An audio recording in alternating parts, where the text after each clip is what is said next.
Who would have thought that a stupid method would have its own benefits? Fortunately, he was gifted. If it was someone else, no matter how high their cultivation was, it would be difficult for them to continuously temper themselves and return to their original state. Every time he punches, some of the impurities in the metal will be expelled. If this continues, all the impurities in the metal will be expelled until it can no longer shrink. At that time, what will be left will be the essence of the metal. I see. What are the benefits?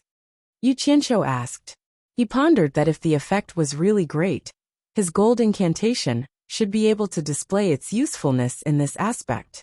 It would be much better than the Ape King's stupid method. Grandmaster Nanming explained excitedly.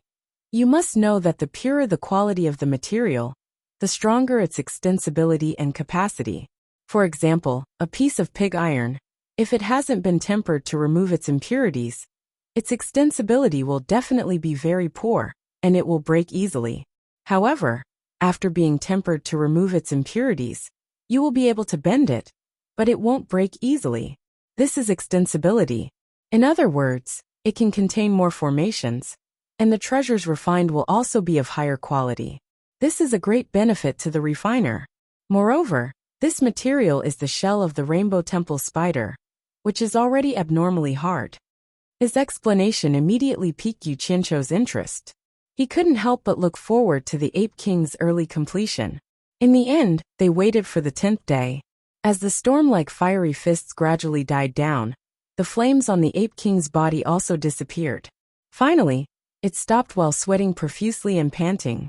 With a pale face, it walked down with a palm-sized piece of metal that was still fiery red. However, its body was a little shaky. It was obvious that it had used up a lot of its cultivation. This big spider's body contains a lot of armor essence. In the past, I hunted 1,000 ordinary Rainbow Temple spiders, but the amount of armor essence in one of its bodies was not even as much. Mr. Nanming, what do you think? The Ape King said while panting. Yu Qianqiu's gaze was filled with admiration as he looked at the Ape King. At this moment, the consumption of his cultivation was probably 80 to 90% of his prime. If he encountered someone with ulterior motives, it could be said to be the most dangerous moment. However, it had no distractions towards the two of them. It was a sincere and magnanimous person, worth associating with. Not bad, not bad. Such a good thing can be said to be perfect. It can definitely be used to refine a top-notch treasure. The Nanming Patriarch exclaimed in admiration as he held the piece of metal that was gradually cooling. However, he then said with some regret, "It's a pity that there's too little. Otherwise, I would exhaust all my abilities to display my expertise in this and see what kind of good treasure I can refine. There's more here." The Ape King shouted hurriedly. Then, it eagerly took off the vest and boots on its feet and offered them with both hands. "As long as Mr. is willing to teach me how to refine treasures, I am willing to give all of these to you." Ah! The Nanming Patriarch was stunned. He took the items in the Ape King's hands and compared them. Only then did he realize that they were made of the same material as the piece of metal. In his excitement, he glanced at Yu Qianqiu. He seemed to be a little hesitant. Yu Qianqiu chuckled and said, "Brother Ape, the art of refining treasures is Mr. Nanming's specialty. He usually won't teach it to outsiders. If you acknowledge him as your master, then it'll be a different story." As he spoke, he even gave the Ape King a look. The Ape King was stunned, but he immediately reacted. He knelt down at the Nanming Patriarch and bowed. Disciple Yuan Hong pays respect to master. The Nanming Patriarch's expression froze. He transmitted his voice to Yu Qianqiu. "This is too childish. His cultivation base is much higher than mine. How can I be his master? You're being pedantic. There's no seniority in learning. The one who's accomplished comes first.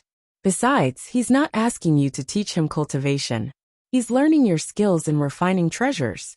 In this aspect, you're good enough to be his master."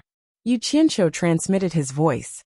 "Besides, there's only benefits to you if you can take in a disciple with such a high cultivation base. At the same time, it'll also be beneficial to my future arrangements. Just take it as giving me face, and take him in. As for how much you should teach him, it's up to you. No one can force you to do this, right?" He had his own plans. He had brought the army of Utopia to the Divine Ruin Realm for two reasons. Firstly, he was prepared to use the ferocious beasts in the Divine Ruin Realm to train them. Secondly, he wanted the army to use the training opportunity to collect the inner cores of the ferocious beasts, so as to help Baisuzhen master the 10,000 Demon Heart Sutra as soon as possible. However, this area was the Ape King's territory. It would be beneficial for the army of Utopia to have a good relationship with the Ape King. It would be even better if they could take care of him. Just as he was pondering how he could forge a good relationship with the Ape King, the Nanming Patriarch's appearance solved the problem. The Nanming Patriarch pondered for a while before freeing one of his hands to help the kneeling Ape King up.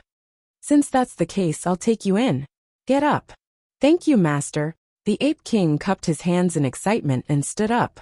He could not suppress the agitation on his face. Yu Qianqiu looked at him and shook his head with a bitter smile.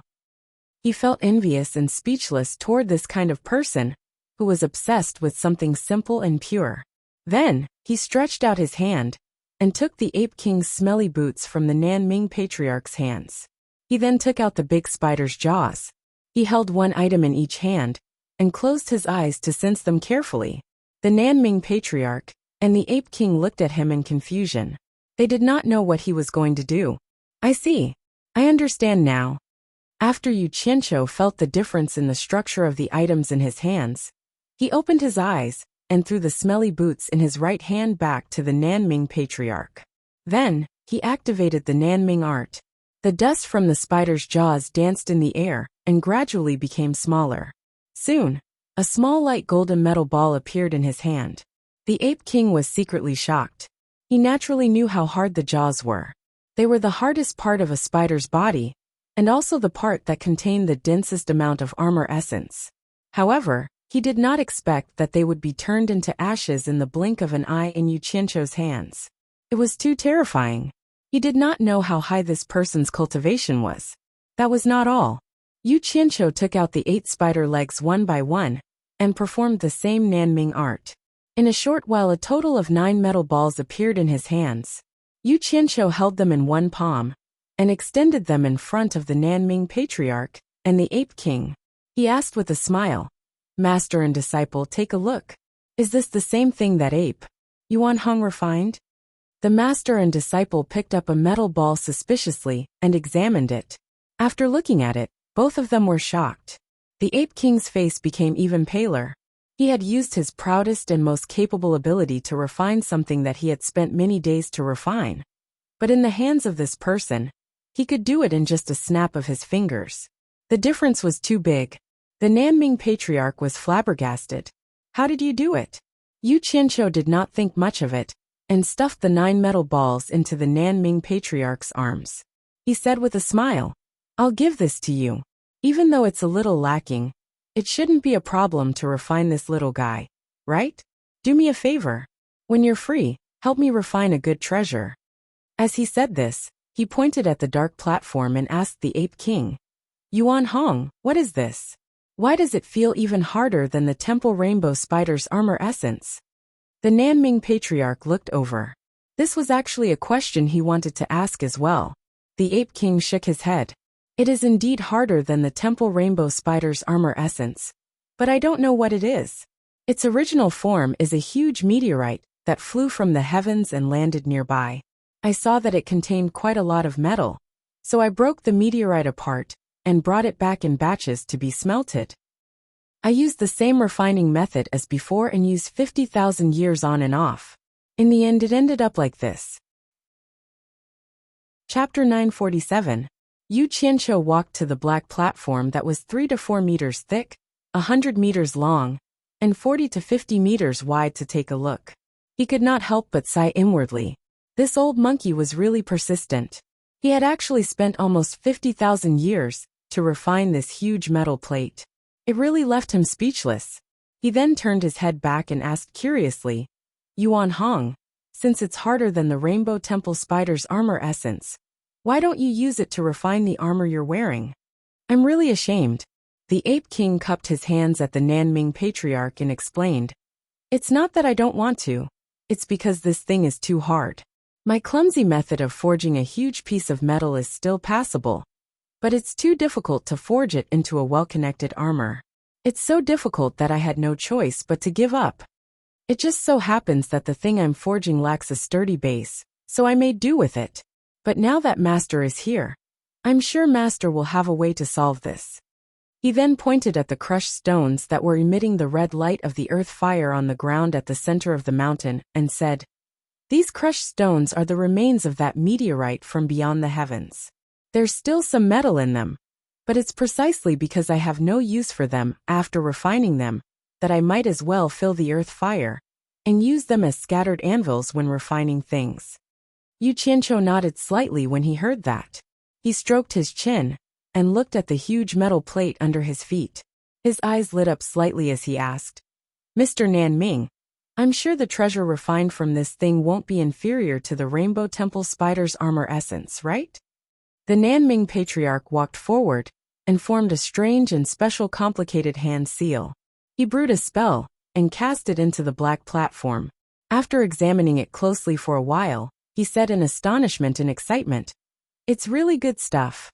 It's 10 times stronger than the Rainbow Temple Spider's armor essence. It's such a waste to use such a good thing as a base." Yu Qianqiu's eyes immediately lit up, and he said, "Then how about we refine it into a treasure?" The Ape King's eyes also lit up, but when he saw the inspection spell cast by the Nanming Patriarch, his eyes lit up as well. It's naturally good to be able to refine it into a treasure, but it's a pity. Grandmaster Nanming shook his head slightly inside. "It's a pity that my cultivation base is a little low, so it's hard for me to add formations to it when I'm refining it. If I'm not careful, it'll be ruined." The biggest problem was that it was just as Yuan Hong had said. Casting it was truly difficult. Even if one used a special method, it would take more than 10 years to refine a single treasure. Time is secondary, the main thing is, it's just too difficult. If your cultivation is raised to the immortal stage, can you add an array formation in here when you're refining? Yu Qianqiu asked. Patriarch Nanming was stunned. He then nodded and said, "If I can raise my cultivation to the celestial realm, it shouldn't be a big problem with my comprehension over the years. But how can it be so easy to raise my cultivation to the celestial realm?" Yu Qianqiu waved his hand and stopped arguing about this problem. He then asked, "Then if I help you cast the item you want to refine first, the time needed to refine it should be greatly reduced, right?" When he said this, the Nanming Patriarch and the Ape King's eyes lit up at the same time.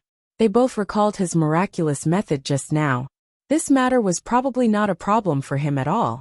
The Nanming Patriarch clapped his hands and shouted, "This is the biggest problem. If you can cast it first, it'll greatly reduce the time needed to refine it. I can guarantee that you'll be able to refine a set of treasures in 10 days. However, after his excitement, his expression darkened again. He shook his head and smiled bitterly. "But I'll say the ugly words first. With my current cultivation base, my control is not stable at all. There's still a high chance that it'll be ruined." Haha, the heavens are really on my side. Yu Qianqiu suddenly laughed maniacally when he heard this. He then cupped his hands at the Nanming Patriarch and said, "Senior Nanming, I'll solve all the problems. You just need to help me refine a batch of treasures with this item. How about it?" Really? As soon as the Nanming Patriarch said this, he felt that it was a little inappropriate. He looked at the Ape King and said, "Yuan Hong, this is yours. I'll have to ask for your permission first." Yu Qianqiu immediately narrowed his eyes and stared at Yuan Hong. If he dared to stop him, then don't blame him for being impolite. Disciple will listen to Master's arrangements. But Disciple has a request. The Ape King bowed a little nervously and said, "Disciple only asks that when Master refines the treasures, Disciple can be allowed to learn by the side. Even if it's to be an assistant to gain experience, it's fine." After he finished speaking, he did not dare to raise his head. Although he was now the disciple of the Nanming Patriarch, he was used to ruling over this area and being the overlord. It could be said that bad habits were hard to change. Otherwise, why would a disciple raise conditions to their master? But this was already a very big change. It would probably take some time to settle everything in one go. At the very least, He had to wait until the Nanming patriarch revealed his methods of refining treasures and convinced him wholeheartedly. Otherwise, it was very possible that he would kill the Nanming patriarch, his master, in a fit of unhappiness. After all, the ethics within the ruins of God could not be compared to the outside world. It was inevitable that the dignified ape king would have some wild nature and temper. Of course, the main reason why he was nervous when he said this was because Yu Qianqiu was by his side. The key was that the methods that Yu Qianqiu had revealed were too intimidating, so he could not help but be afraid. As expected, when Yu Qianqiu heard this, he snorted coldly and said, "Yuan Hong, I've given you some face, but you still want to take advantage of me. Do you believe that I'll teach you a lesson right now? I'm warning you, if anything happens to Mr. Nanming here, I'll immediately make sure that not a single living thing can be found in this flaming mountain, starting from you." The Ape King was speechless. When this guy had just arrived, he was still acting like he was close with his brother. Why did he suddenly turn hostile now? He could not help but look at the Nanming patriarch with a pleading look. The Nanming patriarch immediately waved his hand at Yu Qianqiu, indicating that he should stop talking. He said to the Ape King, "Since you've acknowledged me as your master, I'll naturally teach you what I should teach you. However, I don't want to hear about this bargaining a second time. Otherwise, our relationship as master and disciple will end here. I'll forget about it this time. I'm refining treasures here, so naturally I need someone to help me. You can start learning from me." "Thank you, master." The Ape King bowed excitedly. Yu Qianqiu immediately walked over and patted his shoulder. He said with a smile, "That's right. As a disciple, you should act like a disciple. Otherwise, what's the point of being a disciple? Don't you think so?" He could turn hostile and laugh whenever he wanted, but a straightforward person like the Ape King could not get used to it. He could only cup his hands awkwardly and said, "I've learned something." Actually, as long as he did not do anything out of line, Yu Qianqiu did not plan to do anything to him. He was just trying to scare him just now so that he would have some scruples in his heart. This was also to save him trouble in the future. Since the matter was over, Yu Qianqiu no longer pestered him. He immediately took out a great restriction-breaking pill, a marrow-cleansing pill, and an immortal ascension pill. He pulled the Nanming patriarch over and explained how to use them and the symptoms that would appear. Finally, he stuffed them into the Nanming patriarch's hand. Is this real?" The Nanming patriarch looked at the pill in his hand in disbelief. The Ape King did not think that what Yu Qianqiu said was a lie. Instead, he became even more wary of Yu Qianqiu. "My character is famous for being good. You don't believe others, but you don't believe me? Don't worry and take it. Just deal with it according to what I say." Yu Qianqiu urged him to start quickly and not waste time. Old ancestor Nanming was both excited and skeptical. If Yu Qianqiu didn't praise his character, he would have directly consumed it. But once Yu Qianqiu praised his character, he immediately became a little timid. Others did not know, but he had been with Nongzhu for a long time. He often heard Nongzhu talk about the dirty things that Yu Qianqiu had done. The Yu Qianqiu in Nongzhu's mouth could be said to be a person who did all kinds of good and bad things. It would be strange if the Nanming patriarch was not afraid. However, when he thought about it, Yu Qianqiu did not have the intention to harm him. With his current cultivation, if he wanted to harm him, he could do it directly. There was no need to go around in such a big circle. In addition, with Yu Qianqiu's unceasing urging, the Nanming patriarch gritted his teeth and walked to the center of the dark platform. He sat down cross-legged and took the limit-breaking pill. The facts proved that Yu Qianqiu did not lie to him. When his cultivation successfully broke through to the final stage of soul formation with the help of the Spirit Stone, the Nanming patriarch was immediately excited. He did not expect that he would break through the shackles that he had not broken through for so many years in one go. Of course, he had just taken a limit-breaking pill, so the toxins in his body were not heavy. Thus, he did not suffer much. Otherwise, he was afraid that he would really doubt Yu Qianqiu's intentions. The Ape King saw with his own eyes that his master's cultivation broke through just like that. The shock in his heart could be imagined. The Nanming patriarch had no more scruples now. Without the urging of Yu Qianqiu, He quickly swallowed the marrow-cleansing pill. After tossing and turning his body black, the immortal ascension pill was stuffed into his mouth like candy. However, he suffered a little this time. However, Yu Qianqiu had already told him in advance, and he was already mentally prepared. He gritted his teeth and finally endured it. His cultivation successfully stepped into the early stage of minor immortal. This is real. I really stepped into the immortal realm? The Nanming patriarch checked the changes in his body. He still could not believe it. He felt like he was dreaming.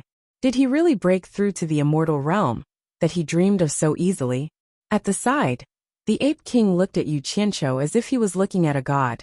He muttered in his heart, "If I get on good terms with him, will he be able to help me improve my cultivation? Alright, stop dreaming. Put on your clothes first. After I help you forge an immortal body, you will be considered to have truly stepped into the ranks of immortal cultivators. It's still too early to be happy." Yu Qianqiu waved his hand, as if he was used to this scene. Looking at the old man's naked body was really boring. The Nanming patriarch was a little too excited. He no longer cared about being shy. After putting on his clothes, he obediently stood beside Yu Qianqiu and waited for instructions. In the past, he had never been so obedient in front of Bai Changchun. Yu Qianqiu also wanted to hurry up and get things done. He had too many things on hand and had no time to waste. Thus, he led the Nanming patriarch outside, and the two of them flew to the peak of Flaming Mountain. How could the Ape King let go of such an opportunity to broaden his horizons? He braced himself and followed them. After Yu Qianqiu told the Nanming patriarch some things to take note of, he glanced at the Ape King, who was standing nearby and watching weakly. He secretly pinched the purple flames in each of his palms and placed them on his back. He stood on the peak of the mountain with the demeanor of a grandmaster. Facing the heaven and earth, he shouted, "There is righteousness in the heaven and earth. Wind, fire, thunder, and lightning, listen to my command." Chapter 948. Why did these words sound so familiar? In fact, it was half-baked. Upon hearing this, ancestor Nanming, who was sitting cross-legged on the ground, pondered for a moment and immediately became spirited. Especially the opening line, "Heaven and earth have righteousness." Wasn't this the mantra of Bai Changchun's starting gesture? As expected of Bai Changchun's disciple, it was Bai Changchun's personal great technique. Now he could rest assured. Ancestor Nanming's nervous heart calmed down. He had misgivings about Yu Qianqiu's character, but he still had confidence in the ability that Bai Changchun had taught him. That old fellow who had fought against heaven and earth and presided over the demon domain for 1,000 years was not just any ordinary person. He could be said to be a peerless genius. Now that things had come to this, he was the first to comfort himself. Little did he know that the skill that Yu Qianqiu was using now had nothing to do with his master, Bai Changchun. He just wanted to take the opportunity to intimidate the Ape King, which could be considered as giving his hero army an extra layer of protection in the Divine Ruin realm. However, this guy wanted to make himself more majestic and wondered if he should say something to increase his momentum. After thinking about it, he still felt that the old man's style was the most domineering. Every word and action was sparkling. Thus, he conveniently adapted and borrowed it. But in terms of momentum, he was still a little inferior to his master. One was putting on an act, while the other was communicating with the mantra of heaven and earth. At least in terms of tone, he lacked that kind of confidence that was deep in his bones. Putting on an act was just putting on an act. In fact, how could the little tricks of demons and monsters be compared to the majesty of true righteousness? There was no comparison at all. However, coupled with his follow-up methods, it was enough to scare people. Heaven and earth have righteousness, wind, fire, thunder, and lightning listen to my command. Wind rises and clouds surge.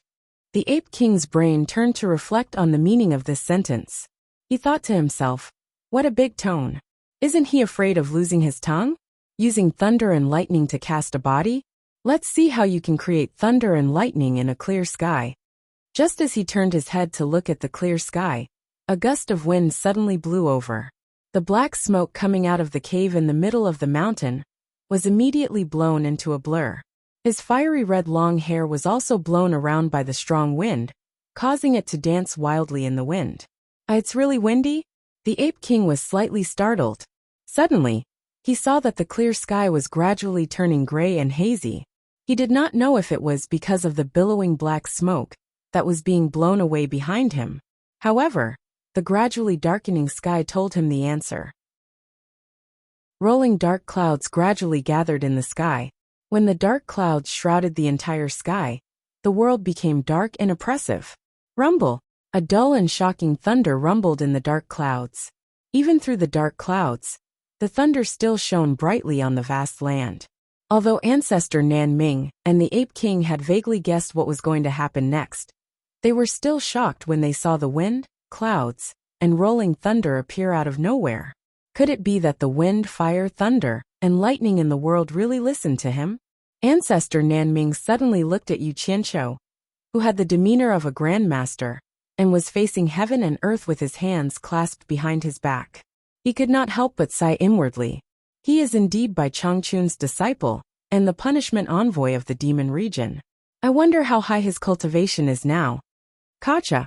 A bolt of lightning descended from the dark clouds and descended on the vast land. It was a vast expanse of green in front of him, which immediately pulled ancestor Nan Ming's attention back. He looked up and saw that the dark clouds were already filled with electric snakes, and the image of thunder and lightning was ready to strike. The violent wind blew endlessly, causing the clothes of the three of them to flutter loudly. The Ape King looked at the scene of heaven and earth changing color, and instantly felt that he was so small under the power of heaven and earth. It was as if a gust of wind could blow him away without a trace. "Mr. Nan Ming, it's about to begin. Get ready." Yu Qianqiu glanced at the Ape King as he said this. If it was not for the sake of intimidating this fellow, there was no need to make such a big commotion. In fact, he was now very familiar with the control of thunder and lightning. He did not need to make a big scene to help ancestor Nan Ming cast his body. All right. Ancestor Nan Ming's voice was a little shaky. How could he know that Yu Qianqiu made such a big scene just to watch? The thunderbolt was aimed at him. It was too frightening. He was trembling with fear, as he guessed whether he could withstand it or not. "Brat, you better not fail." There was no time for him to think too much. Rumble! A bolt of lightning had already drilled out of the dark clouds, and instantly struck his body. Sizzle sizzle. Rings of electricity flowed up and down his body, which was sitting cross-legged. Ancestor Nan Ming's mind was blank at first. When he recovered, he realized that Yu Qianqiu had perfect control of the power of thunder and lightning. He immediately heaved a sigh of relief, and began to improve his body according to Yu Qianqiu's instructions. He could really control thunder and lightning. The Ape King stared at the bolt of lightning that connected heaven and earth in bewilderment.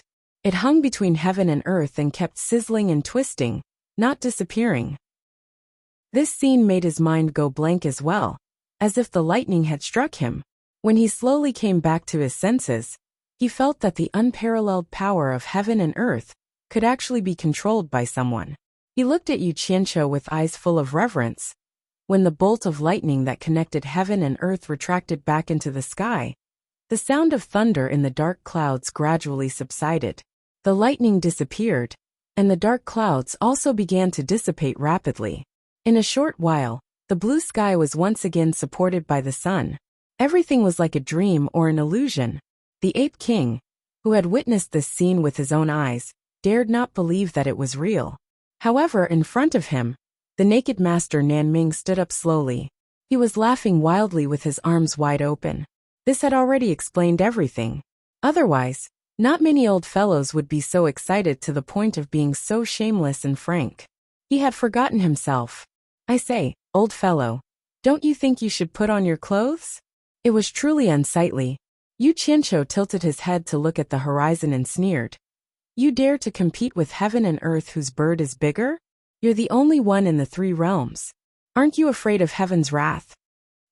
Nan Ming ancestor's neck tightened, as if someone was choking him. He hurriedly took out his clothes and put them on. The awkwardness was just a fleeting moment for him, compared to his cultivation reaching the immortal realm and successfully forging an immortal body. Everything else was just fleeting clouds. Now he could live forever. That, Yu Qianqiu, everything is ready now. What treasure do you want to refine? We can start working now. Nanming ancestor moved to Yu Qianqiu's side and smiled awkwardly. In his entire life, it was people who begged him to refine treasures. This was the first time he took the initiative to ask for permission. Even Bai Changchun did not enjoy such treatment when he was in his hands. However, who asked him to receive such a great benefit from others? It would be inexcusable if he did not express his gratitude. Under their gazes, Yu Qianqiu muttered to himself for a moment before saying, "Go and make your preparations. I'll decide what I want to refine when I return." With the combination of strength and gentleness, he had already subdued both master and disciple. Since he had put in so much effort, it was only natural that he would receive something in return. His tone of voice already carried a hint of ordering his subordinates around. With these words, he transformed into a stream of light and swiftly flew into the distance. In the valley within the misty sea of fog, after Zhang Peng sent his men to investigate the surrounding terrain, he quickly arranged for the army to construct appropriate fortifications on the spot. Bunkers and hidden sentry posts radiated out from the valley in all directions.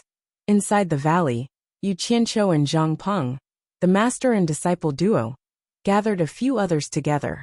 They kept using the soil to conduct some sort of experiment. After they were done, Zhang Peng quickly led them away. After Yu Qianqiu made a few rounds around the enormous underground works in the valley, Zhang Pengfang returned with a few jade archives and handed them to him. Yu Qianqiu then left after leaving some instructions to Zhang Pengfang. Zhang Pengfang had no idea what he was up to. With the jade archives in hand, Yu Qianqiu excitedly rushed back to Mount Great Flaming. When he barged into the cave and saw the master and disciple from Nanming, he waved the jade archives in his hand and said, "Let's get to work. Let's get to work." He put away the jade archives and leaped onto the huge pitch-black platform. Grandmaster Nanming flashed to his side and asked curiously, "What kind of treasure are you planning to refine?" Yu Qianqiu sized up the size of the huge pitch-black platform, then asked, "I want to refine a batch of armor. What do you think?" Using the extraterrestrial metal to refine armor? Grandmaster Nanming was stunned. Isn't that too much of a waste? Normal armor won't do. With you around, can't you refine them all into treasures? As Yu Qianqiu spoke, he was suddenly stunned.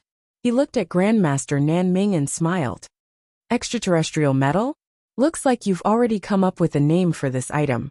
It's a good name. Let's call the refined armor the extraterrestrial metal armor. Grandmaster Nanming was speechless. What was he talking about? Nanming, I've already thought of the appearance of the extraterrestrial metal armor.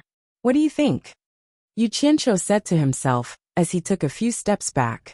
He slowly opened his arms, and the pupils of Grandmaster Nanming and Ape King suddenly shrank. They saw that the huge pitch-black platform suddenly seemed to come alive. Like a group of black ants, they climbed up from under Yu Qianqiu's feet and quickly covered Yu Qianqiu's entire body. A Yu Qianqiu wearing armor, with only a pair of eyes revealed, stood in front of the master and disciple. That wasn't the end of it. The armor continued to change its outer shape. Small and sharp spikes that were about 1 centimeter long covered the surface of the armor. Especially on the shoulders, there were 3 1-inch spikes in a triangular shape. There were also 1-inch spikes on the elbows and the backs of the palms, knees, and soles of the feet. There was even a long sword on his back. The entire armor looked abnormally ferocious and evil. Dang! Dang! Dang! Yu Qianqiu walked a few steps in the armor. He scolded in a low, muffled voice through the dozens of small holes on his mouth that almost covered his entire face. Damn it, the extraterrestrial metal is indeed a little too heavy. I can't kill others like this, and I'm so clumsy that I can only wait for others to kill me. Then, he turned his head and looked at Grandmaster Nanming. Nanming, what do you think is the most suitable thickness? Grandmaster Nanming didn't know whether to laugh or cry as he walked in front of him. He looked at the thickness of the armor around his eyes and found that it was at least 1 centimeter thick. He said weakly, "It's too thick.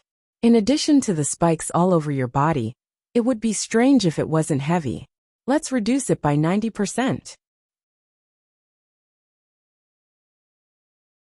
Chapter 949. 90% thinner? Yu Qianqiu was like a cat whose tail had been stepped on. He shrieked. Then isn't it only 1 millimeter thick? It's too thin, too thin.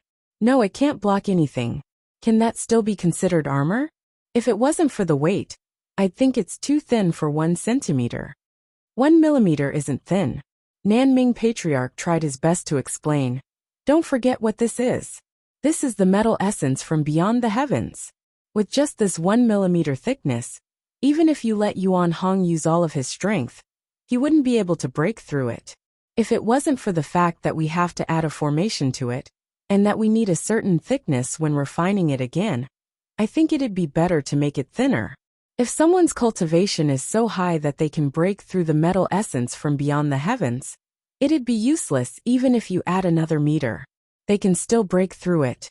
Moreover, after adding a formation inside, its defense will be greatly increased.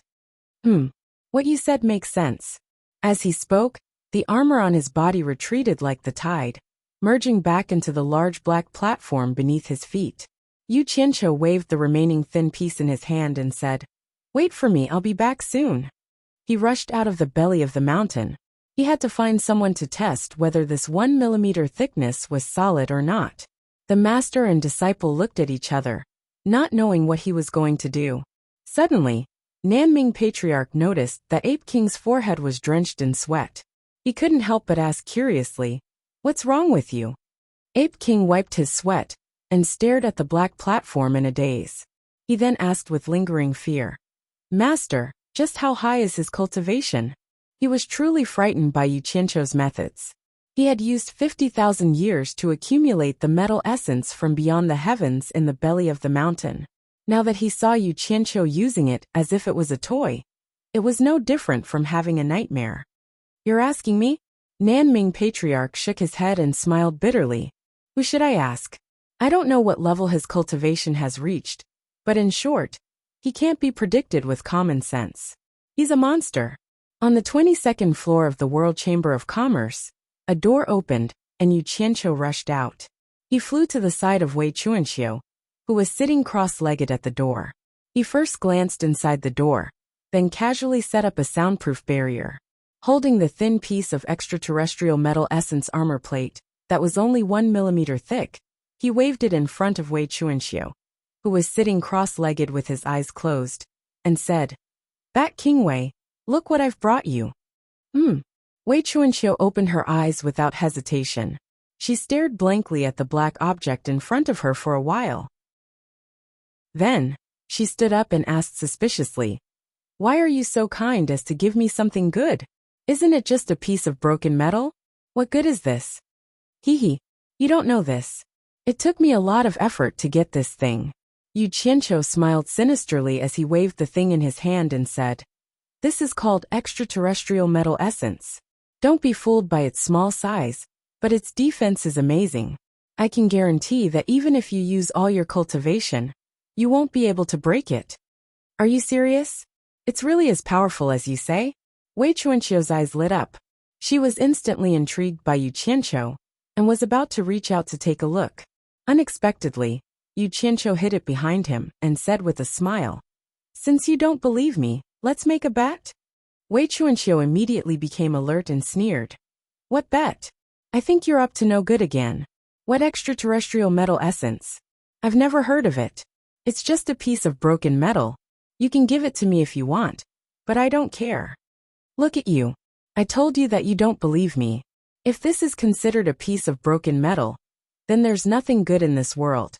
Yu Qianqiu took out the piece of metal from behind him with a look of disdain and sighed. "How about this? In order to verify that this piece of metal you said is really indestructible, let's make a bet. If you can't break it, then I'm sorry. I'll take it back and not give it to you. If you can break it, then I'll give it to you." Really indestructible? Wei Chuanqiu thought that whether she gave it to him or not, there was no loss to her. She took the thing in her hand and flicked it with her finger. In the end, she found that it was really not an ordinary thing. Her eyes lit up again, and she immediately became spirited. "How is it? I didn't lie to you, did I?"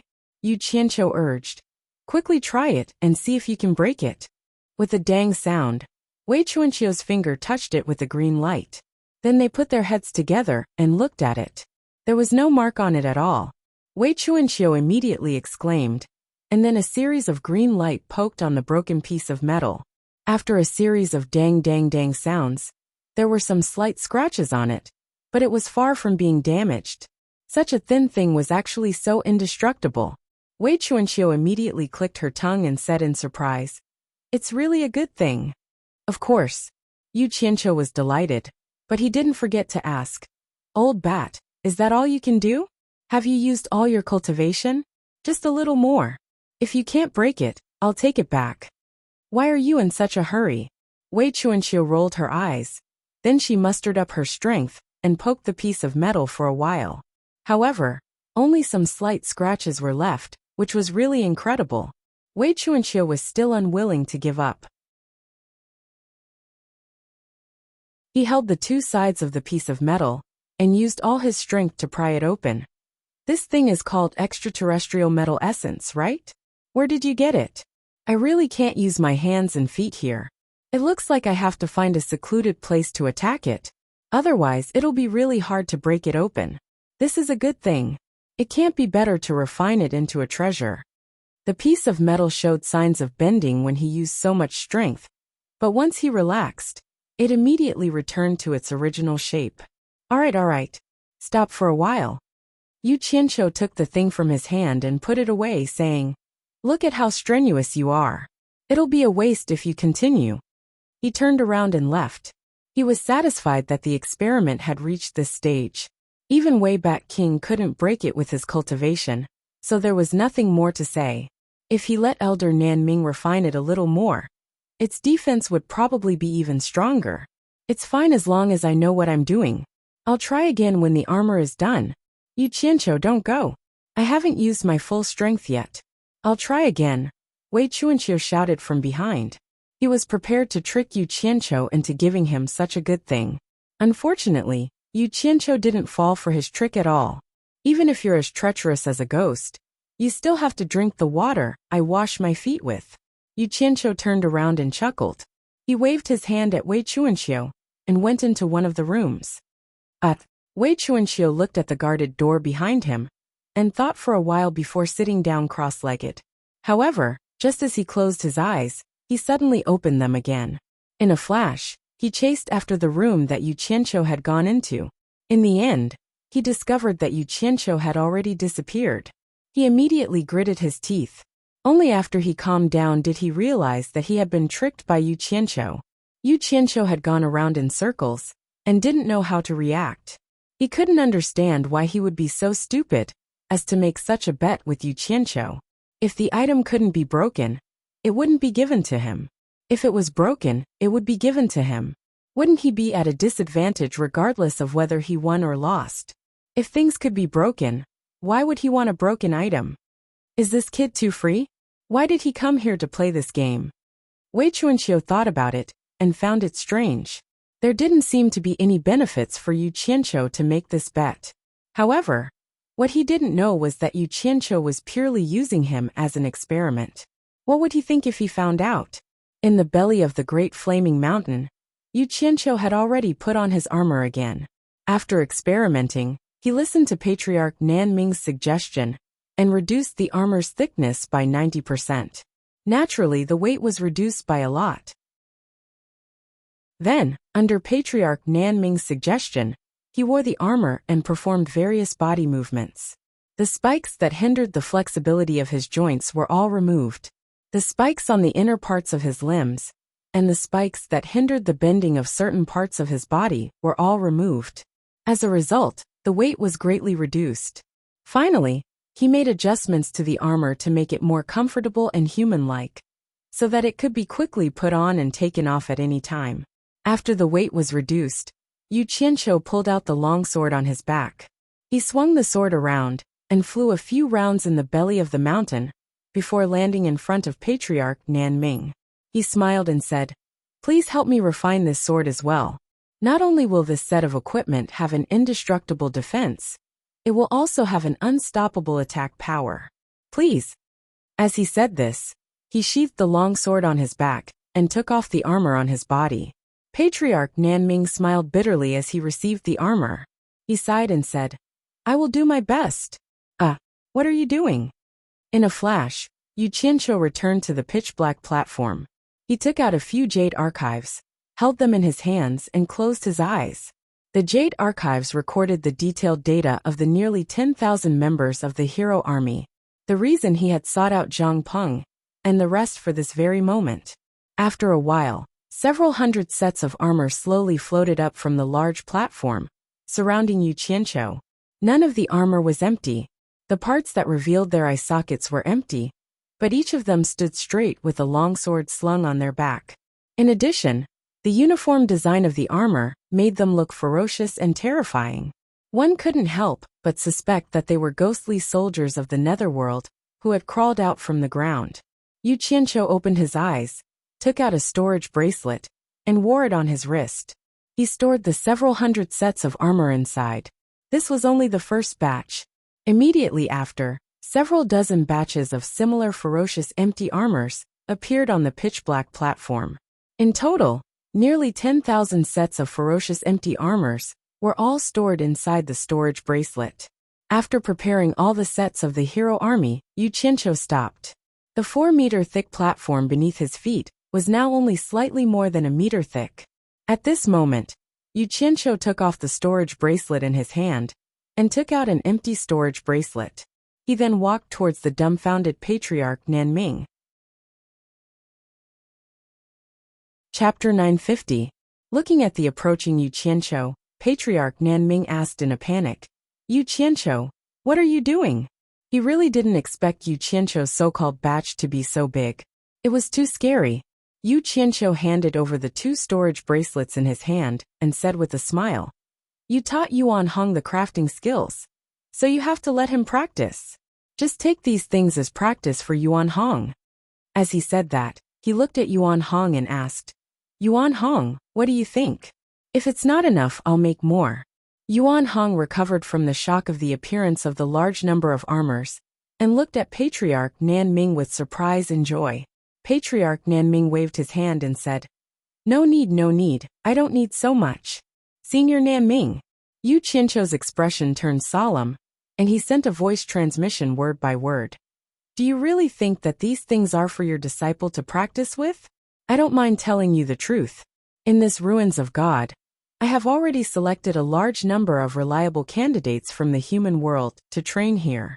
I helped all of them raise their cultivation to the immortal realm like you. In order for us human cultivators to have a foothold in the immortal realm, they are ready to sacrifice themselves at any time. Although they all have the determination to die, we can't just watch them go through fire and water. We have to do our best to give them the greatest guarantee of safety. This is the reason why I asked you to refine this batch of armors. Do you really have the heart to refuse?" Patriarch Nanming wanted to say that it had nothing to do with him, but he had received a great favor from him before, so it was really hard for him to directly reject it. After a pause, he replied with a voice transmission, "Yu Qianqiu, you are making things difficult for me. If I didn't see wrongly, this batch of armors is probably close to 10,000 sets. Even if I want to help you, I can't. The number is too large, it's beyond my ability. I'm not worried about this. With Senior Nanming's crafting skills, I'm sure you can find a suitable solution. Besides, I don't need it right away. I still have some time for you to prepare. Also, I won't let you work for nothing." Yu Qianqiu asked through voice transmission, "I wonder if Senior Nanming is interested in completing your ancestor's unfulfilled wish and regaining control of the mythical fire palace, the #1 artificer sect in the immortal world? Not interested." Ancestor Nanming vetoed him flatly. After thinking for a while, he sighed and said, "Yu Qianqiu, you don't have to waste your efforts to tempt me. I'll agree to it. Just treat it as returning the favor. However, I have to make this clear. I can only promise that I will do my best. As for whether I can satisfy your needs or not, that's not a guarantee." Zhang Xian took the storage bracelet from the other party's hand and wore it on his left and right wrists. As long as he agreed, Yu Qianqiu smiled and nodded. He didn't force it anymore. As the saying goes, There will always be a way when the time comes. When the time comes, there will naturally be a way. After a long conversation between the two of them, Yu Qianqiu arranged everything that needed to be arranged in the ruins of God, and left without any worries for the time being. In the following journey, he went back and forth between the human world and Utopia to deal with the matter of gathering people to refine pills. Now that he had the final say in the entire human world, there was almost no resistance when it came to matters in the human world. After returning to the World Chamber of Commerce, he was immediately questioned by Wei Chuanxiu. However, Yu Qianqiu had a way to get away. He only said that he had an appointment to discuss the matter regarding the demon core. Although Wei Chuanxiu was clamoring, she had no temper and could only let him leave. In the eyes of outsiders, the business of the World Chamber of Commerce was still miserable. Yu Qianqiu walked around the deserted hall downstairs a few times and found that there was not a single customer. He didn't think much of it, but when Jing Yuankong heard that he was here, he quickly found him in the hall and said bluntly, "It's fine if the business is a little lacking, but it's not good if the business is broken. No matter what, we have to keep it going. Otherwise, it'll be too weird if we don't do anything in the psychedelic immortal city." Yu Qianqiu thought that it made sense. He casually placed some immortal herbs for Jing Yuankong to arrange, looked around and asked, "Where did Yu Nantian go?" He should still be wandering around the psychedelic immortal city, gathering information. He should be back a little later. Jing Yuankong looked outside the door and asked, "Should I call him over?" "No need, go do what you need to do." Yu Qianqiu waved his hand and walked straight out of the World Chamber of Commerce. Jing Yuankong smiled bitterly. He couldn't think of anything to be busy about. The Wangutong branch was bustling with people. Compared to the World Chamber of Commerce, the difference was like heaven and earth. After hearing that Yu Qianqiu had arrived, Wang Yi personally came out to welcome him. The two of them sat down in the back hall. "I don't see Miss Wan Ling. Could she have returned to Myriad Saint's palace?" Yu Qianqiu looked around and asked casually. "Hee. She went to watch the ranking conference." Wang Yi smiled and said, "Did Sect Master Yu come here specially to find her? I can think of a way to contact her and get her to come back as soon as possible." Yu Qianqiu was stunned. Even though his World Chamber of Commerce didn't go to the ranking conference, he wanted to go and broaden his horizons. Unfortunately, Heartless Palace kept a close eye on him. It really wasn't convenient for him to run around. Regretfully, he shook his head and said, "That's not necessary. I'm here to ask how the purchase of beast cores is going." Wei Chuanxiu couldn't keep fooling around. Since he came up with this excuse, he had to bring something back to report. That was why he came here. "I've already purchased more than 500 and was about to send it to World Chamber of Commerce. I didn't expect Sect Master Yu to grace us with your presence." Wang Gai took out a storage bag and handed it to Yu Qianqiu. Yu Qianqiu injected his divine sense into it and put it away. He was about to leave when Wan Goi, who had been observing him, interrupted first and said, "I wonder what gift Sect Master Yu has prepared for Immortal Emperor." "Gift?" Yu Qianqiu was stunned and asked suspiciously, "Why would you give a gift out of the blue? Doesn't Sect Master Yu know?" Wan Goi said strangely, "Immortal Palace will hold a grand wedding ceremony for Immortal Emperor and Immortal Monarch Ji Wu in a year. No, I should call her Immortal Empress now. Immortal Palace will hold a grand wedding ceremony for Immortal Emperor and Immortal Empress Ji Wu in a year." A few days ago, Immortal Palace announced to the entire immortal world that they will invite all the sect masters of the immortal world to gather at Immortal Palace to congratulate them. After saying that, he observed Yu Qianqiu's expression and was slightly puzzled. However, Yu Qianqiu really didn't know about this. To be exact, he didn't have time to know about it. After hearing Wang Yi's words, he couldn't help but be a little absent-minded. He didn't know if Immortal Crocodile Monarch had leaked the matter of him touching Ji Wu's butt. If one day, Immortal Emperor Jin Tai heard about it, then he would be doomed.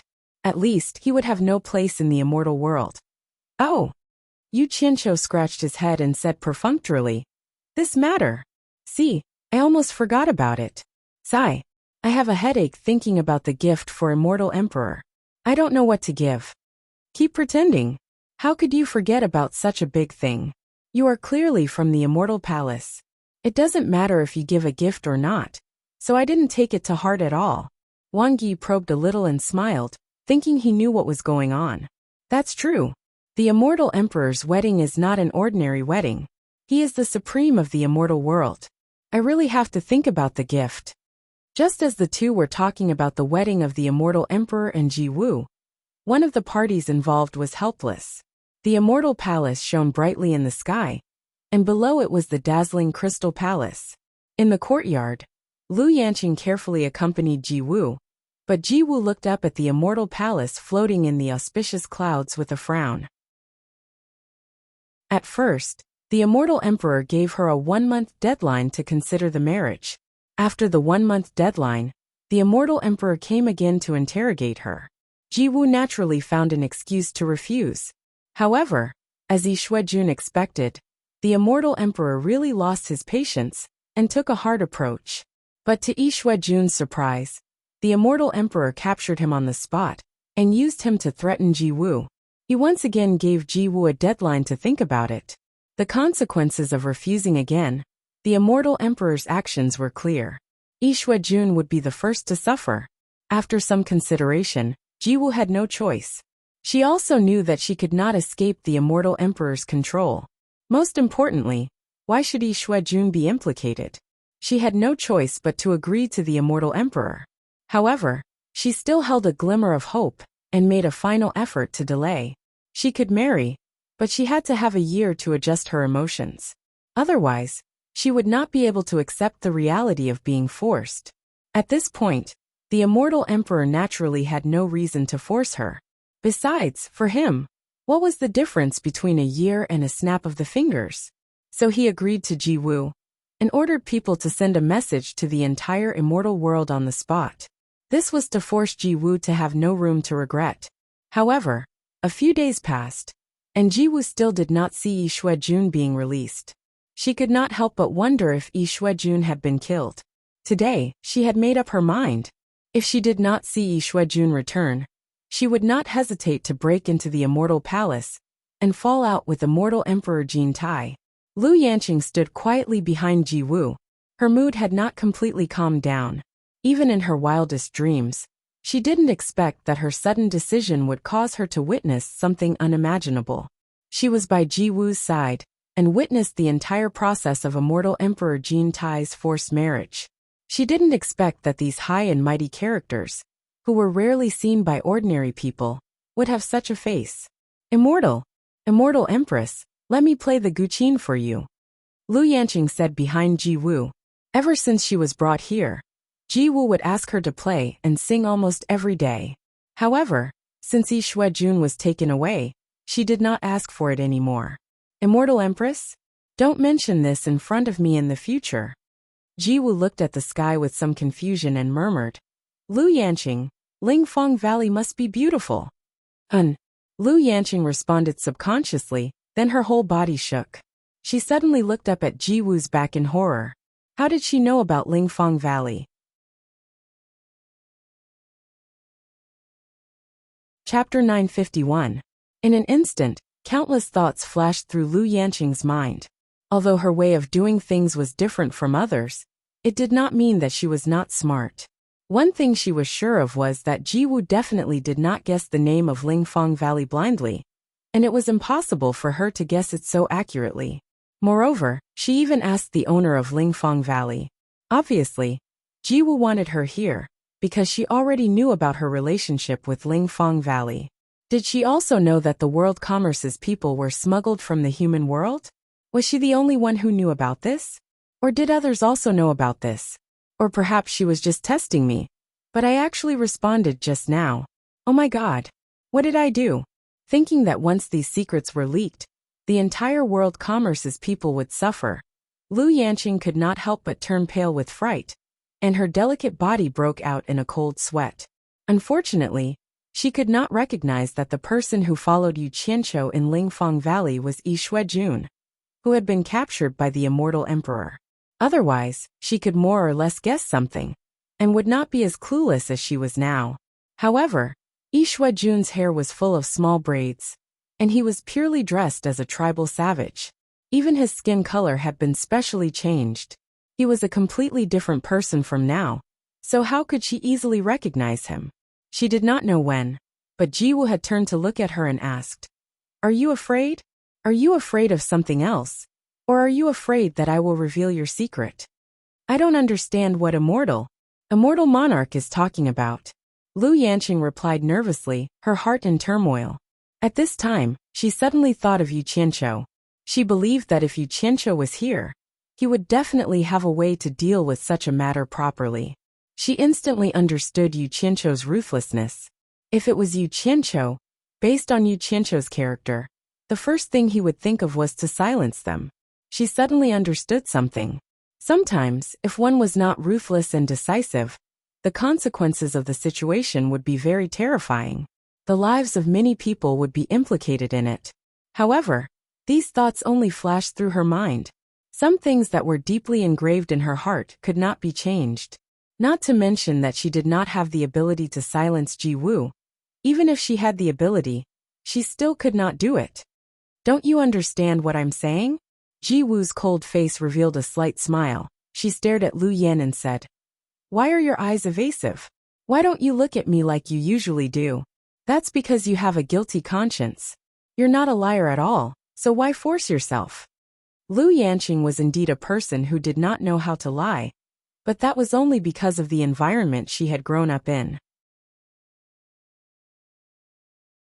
Now that she thought of the serious consequences she would face, she had no choice but to bite the bullet.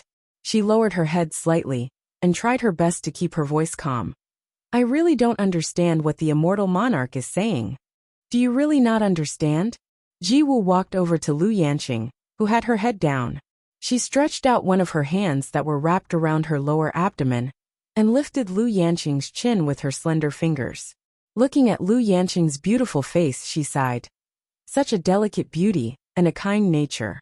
For a woman like you to be able to put down her pride and confess her love to others, how much courage must she have mustered? I just don't understand.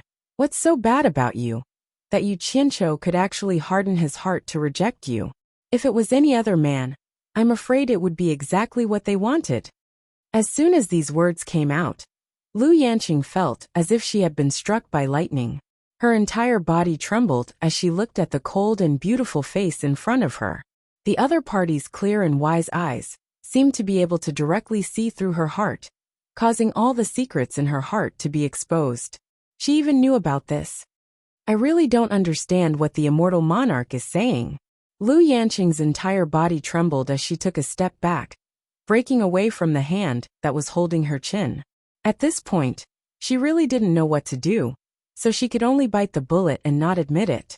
However, the other party's temperament of being in a high position for countless years really made her feel a little uncomfortable. The world of mortals is laughable. Infatuation is the most boring. Supercilious is also good. Jiwoo suddenly opened her lips and softly sang a sentence, like a pearl falling on a jade plate, the sound of spring water gurgling, the clear and exquisite voice moving. Then she looked at Lu Yanqing and said with a smile, "This is what you played for me to listen to. Aren't you very open-minded? And also saying that infatuation is the most boring? Why do you still have to keep the secret for Yu Qianqiu? Or rather, this song was originally sung by that fickle Yu Qianqiu?" Lu Yanqing did not hide this point. Under Jiwoo's constant pressure, she finally bit her lips and said, "The songs I played and sang all came from Yu Qianqiu, but it has nothing to do with anything else that the immortal monarch said." A sweet smile appeared on Jiwoo's face, as if she was happy to confirm the answer she wanted to know. She shook her head and said with a smile, "Lu Yanqing, didn't Yu Qianqiu tell you about me?" She was quite confident in her appearance, otherwise, she would not have been able to enter the eyes of the immortal emperor. Presumably, after Yu Qianqiu saw her, he would not be able to forget her, and would unintentionally mention her on some occasions. However, she had overestimated herself and underestimated Yu Qianqiu. Yu Qianqiu was indeed not a good person. When he saw that she was beautiful, he had dirty thoughts, but it was only once. In fact, he did not care about her at all. If he had to say that he cared about her, it would not be because of the relationship between a man and a woman.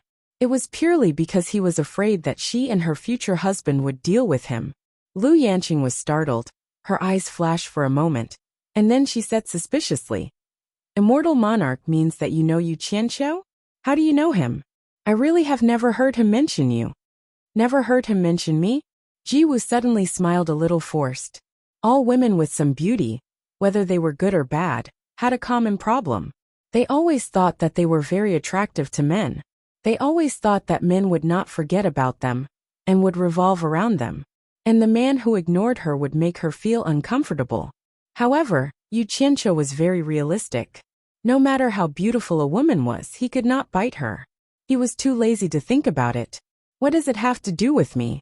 Lu Yanqing shook her head blankly. Indeed, she had not heard Yu Qianqiu mention her. Ji Wu saw that she did not seem to be lying, and her face returned to calmness. She smiled faintly. "You should have heard that I was trapped in the heaven and earth Qingquan formation in the human world. In fact, I knew Yu Qianqiu in the human world. If it was not for his help, Brother Crocodile, and I would not have been able to return to the immortal world smoothly. So, I already know your origins. Why do you have to hide it? I am just curious, how did you come to the immortal world?" People always have to experience more things to mature. Lu Yanqing learned to be obedient this time. It was a big deal. She did not dare to admit it easily. She was a little worried that the other party was lying to her, so she bit her lip and did not answer for a long time. Brother Crocodile once followed Yu Qianqiu to your Lingfang Valley and witnessed the process of you courting Yu Qianqiu. Don't you remember Brother Crocodile at all? Ji Wu reminded with a smile. Was he there that time? Lu Yanqing could not help but recall the unbearable past. Among the people present at that time, there was only one person she did not know. That person's attire was very strange. As the outline of the two roughly matched, Lu Yanqing was slightly surprised. She immediately remembered that Yu Qianqiu also had that strange appearance. Obviously, both of them had changed their appearance. In this way, she vaguely remembered that the person at that time was indeed a bit like the current Yishu Eduan. "Do you remember?" Ji Wu shook her head and smiled. "In fact, you don't have to worry at all. Only Brother Crocodile, and I know about your matter. We didn't think of telling anyone. I didn't want to tell you about this at first." Everyone pretended not to know anything, but Ji Wu looked up at the immortal palace in the sky and said, "Brother Crocodile has not been released until now. I'm afraid he is in trouble. Since Jin Tai went back on his words and thought that I am a pushover, I will go to the immortal palace to find him and punish him. At worst, I will kill him and let him know that I, Ji Wu, am not a pushover." Unfortunately, he looked back at Lu Yanqing and said apologetically, "If I knew this would happen, I shouldn't have asked you to come here. Now I have harmed you, but I must do it. Brother Crocodile has done me a great favor. I will fight for Brother Crocodile even if I have to die. When I make my move in the immortal palace, you immediately return to Wuxiong. Maybe there is a chance of survival. Although it is slim, it is better than no hope at all. Lu Yanqing, I am really sorry." After Lu Yanqing understood the whole story, she did not have the fear before death.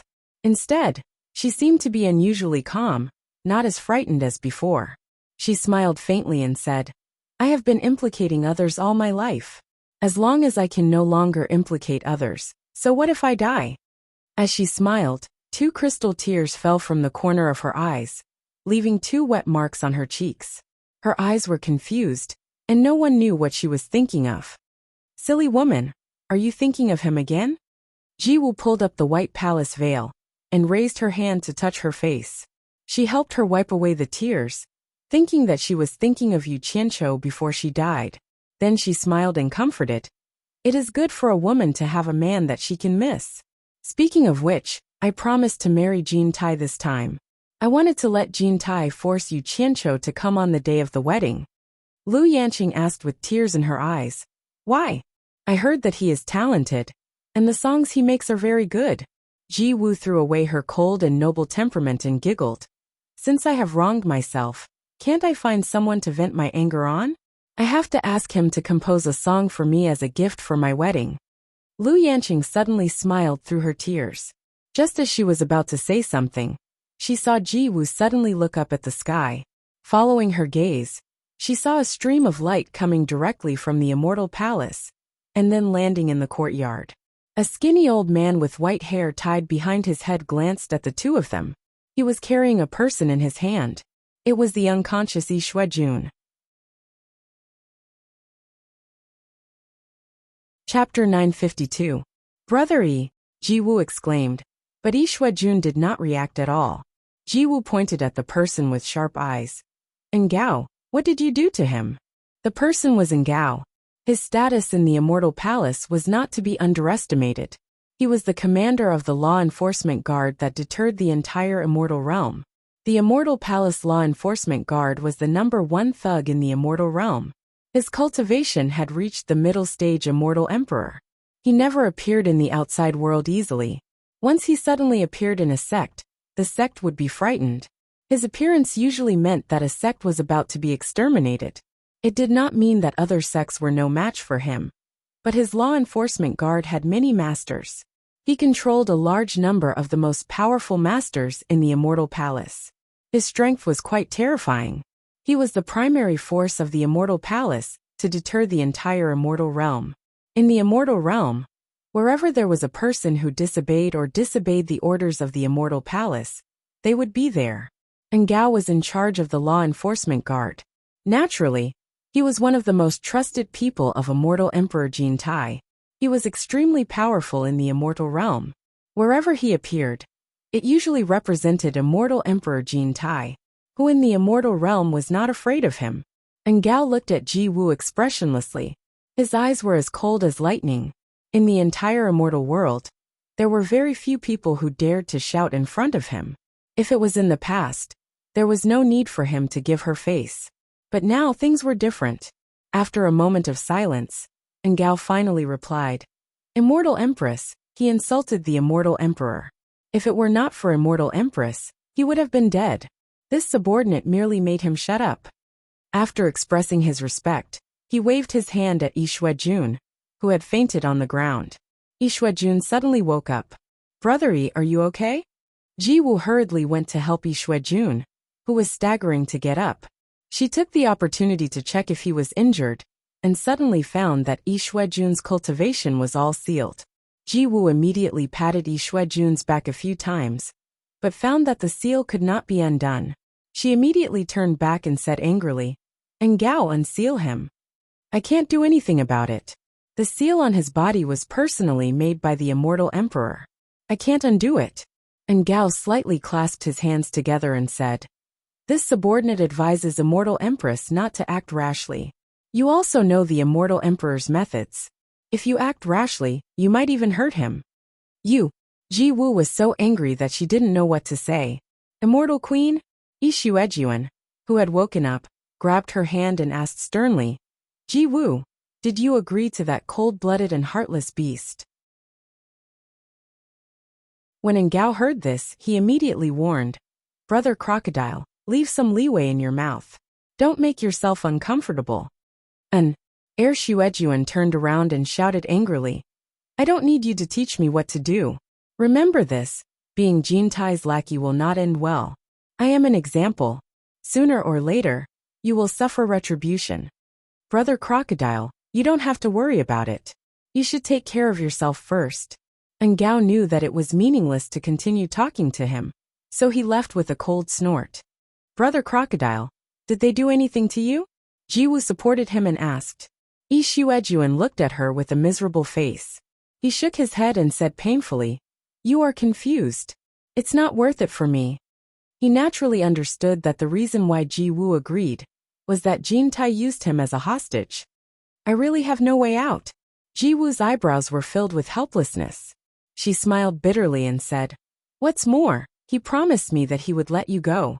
This is also the reason why I agreed to his condition. We have no choice but to take a step back and fight for some unknown possibilities. Maybe there will be a chance when the time comes. What will you do then? Share the same bed with him? Yi Xuejun grabbed her shoulders and shook her. He roared at the top of his lungs. At most, I will die. I can't let him succeed. We have no choice but to make choices that are beyond our control. Jiwoo pushed away his hands that were grabbing her shoulders and calmly turned around. She regained her noble temperament and walked towards the colorful crystal palace while saying, "It's easy for him to die. But I, Jiwoo, am not that easy to bully. I have to make him pay for what he has done. Otherwise it would be too easy for him." As she spoke, her figure disappeared into the crystal palace gate. In the northeastern part of the Eastern Holy Land, thousands of miles away from the Eastern Holy Land, there were many islands of various sizes scattered in the vast ocean, all formed by volcanic eruptions. Among them, there were still 9 active volcanic islands. The 9 volcanic islands, which were originally the habitat of seabirds, were now under martial law. No one was allowed to enter or leave without permission. Hong Chi floated in the air with his arms crossed, keeping a vigilant eye on his surroundings.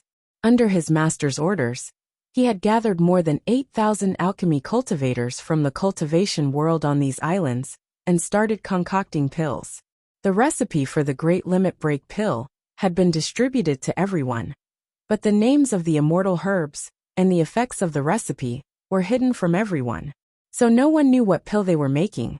The storage bags and other things of the 8,000 alchemy cultivators were temporarily kept safe. There was an adequate supply of immortal herbs, but there were guards around to prevent anyone from hiding any immortal herbs. Apart from these taboos, the other aspects of treatment were not bad.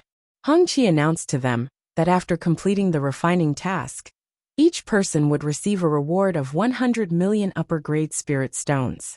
Those with high quality would be rewarded handsomely. In this way, everyone's enthusiasm was greatly aroused. For most people, 100 million upper spirit stones was indeed not a small number. Guan Weiwu, the alchemy pavilion elder of Fuxian Island, who was known as the #1 alchemy expert in the cultivation world, was also among them. However, his treatment was obviously better than the others. He had a private alchemy room that was not monitored by anyone. There was even a person assigned to be on standby outside. At the same time, he was allowed to stroll around the island at will. Of course, he was not allowed to leave this place. It was unknown whether Hong Chi did it on purpose or not. In any case, he arranged it this way. It was not Yu Qiancho's idea. In fact, Yu Qiancho did not expect this at all. However, for Guan Weiwu, it was a lot of emotions. Hong Chi had issued an order to the cultivation world from Yu Qiancho. The old man hid in the alchemy room and wiped his tears a few times. He mistakenly thought that Yu Qiancho was secretly taking care of him. As a result, the old man, who was already feeling guilty, did not enjoy any privileges at all. It was almost day and night that he desperately refined pills in the alchemy room. Whether it was the quality or the quantity of pills refined, they were shockingly high. In the end, Hong Chi was quite speechless. In the lonely house in the old forest behind the 10,000 demons, Qiu Wuyuan returned the Black Moon Pagoda to his master, Yin Wuchen, with both hands. He left with some doubts in his eyes. He did not know why his master suddenly wanted to take back the Black Moon Pagoda. Yin Wuchen looked at the Black Moon Pagoda in his hand and felt a wave of emotions. He had originally planned to pass the Black Moon Pagoda to Qiu Wuyuan. He did not want to pass it to Yin Bugui or Yin Juixing. After all, everyone in the world knew that the Black Moon Pagoda belonged to him. If it was passed to the father and son, once it was exposed, it would definitely bring great trouble to the 10,000 demons. However, after a long talk with Yin Juixing recently, he realized that the Black Moon Pagoda was not an ordinary item. It actually had a shocking origin. Moreover, Yin Juixing also made it clear that this item was of great use to him. He would not give it up. If Yin Wuchen did not give it to him, he would have to force it from Qiu Wuyuan. The threat in his words was very obvious. Yin Wuchen was furious, but in the end he compromised. There was no other reason. Now that his grandson's cultivation was worlds apart from his, it was not something he could control. In addition, he had some selfish motives. Come out. I know you have been hiding behind and eavesdropping. Yin Wuchen held the Black Moon Pagoda in his hand and snorted. Behind the main door of the main hall, The little disciple of the 10,000 demons, Shouchen, who had been possessed by Yin Juexing, turned around and walked out. He bowed to Yin Wuchen's back and said, "Grandfather, I have brought the item for you. But let me warn you, do not bring trouble to the 10,000 demons. Otherwise, I will not let you off even if I become a ghost. Take it." A black flowing light was thrown backward by Yin Wuchen. At such a close distance, Shouchen did not dodge, and allowed the Black Moon Pagoda to strike his head. Suddenly, Shouchen's cold eyes shone with a demonic red light. It was as if it was a solid object that was directly projected onto the Black Moon Pagoda. The Black Moon Pagoda suddenly stopped a palm's distance away from Shouchen's forehead. It swayed slightly in the air, and an almost invisible red light flashed on the black moon. Then, the crescent moon-like light moved nimbly inside and outside of the cold Black Moon Pagoda, as if it had a mind of its own, woke up from its deep slumber. Good. The red light in Shouchen's eyes faded. With a face full of joy he shouted, "I did not see wrong. It really is a demon blade." His body suddenly turned into 3 wisps of smoke, and went around Yin Wuchen in 3 different directions. The 3 wisps of smoke circled around the courtyard for a while before landing in the center of the courtyard and reappearing. This situation caused a flash of light to flash through Yin Wuchen's eyes. The floating Black Moon Pagoda shot out almost at the same time. After circling around Shouchen in the courtyard for a while, it finally stopped in front of Shouchen and swayed slowly, as if it was trying to identify something.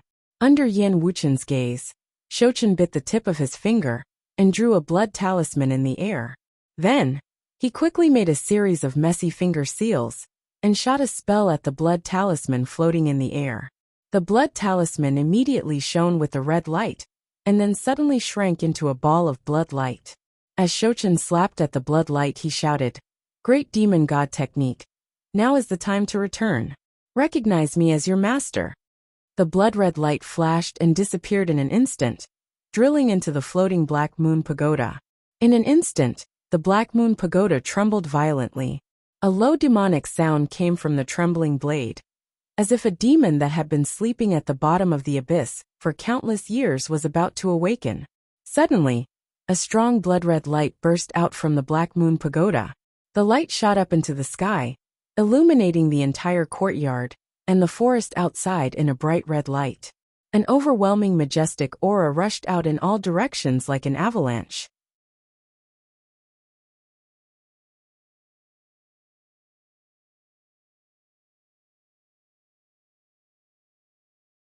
Chapter 953. The birds and beasts in the forest fled in panic. Yin Wuchen, who was in the courtyard, could not open his eyes because of the piercing red light. All he could hear was the sounds of walls collapsing and roof tiles flying in all directions. It was a mess. The strong wind that could sweep away all obstacles gradually subsided, and the red light also suddenly disappeared. Yin Wuchen opened his eyes and was shocked. A giant Black Moon Pagoda that was 100 meters tall appeared in front of him. It was so real, and it did not look like an illusion. On the crescent moon-like blue blade, there was a red light flowing and flickering. The slightly bulging black blade body was covered with dark and shiny demonic patterns. Black smoke wrapped around the blade, and an incomparably ferocious aura was undoubtedly revealed. Shouchen looked up at it in a daze. He stretched out his arms and slowly floated up, floating in the middle of the crescent.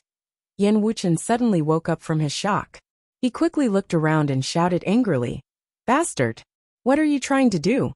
Do you want to drag the 10,000 demons to eternal damnation?" Shouchen glanced down and waved his hand.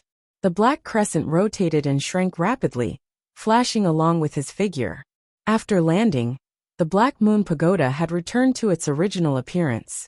However, it was filled with an ancient aura that was not there before. It seemed unusually heavy and oppressive. The entire Black Moon Pagoda was filled with an indescribable spirituality. It circled around Shouchen from left to right, east to west, front to back, and seemed to be very excited. The simple and unadorned house had been destroyed by the powerful aura. Yin Wuchen kicked away the collapsed roof beam beside his feet. Shouchen flashed through the dilapidated house and directly rushed into the cave at the back. The Black Moon Pagoda floated beside Yin Wuchen. At this moment, Hundreds of figures flew over from the direction of the 10,000 demons. The palace master of the 10,000 demons, Bu Yinxiao, landed beside Yan Wuchen. Qiu Wuyuan was also among them. Everyone was obviously alarmed by the commotion just now. Everyone looked around at the mess, and could not help but look at each other. They did not know what had happened to cause this place to be like this, but they still bowed to Yan Wuchen. Bu Yinxiao, with his white hair tied up by a black crown, came forward and cupped his fists. Master, what happened? I had some enlightenment just now and could not control myself. I did not want to destroy this place.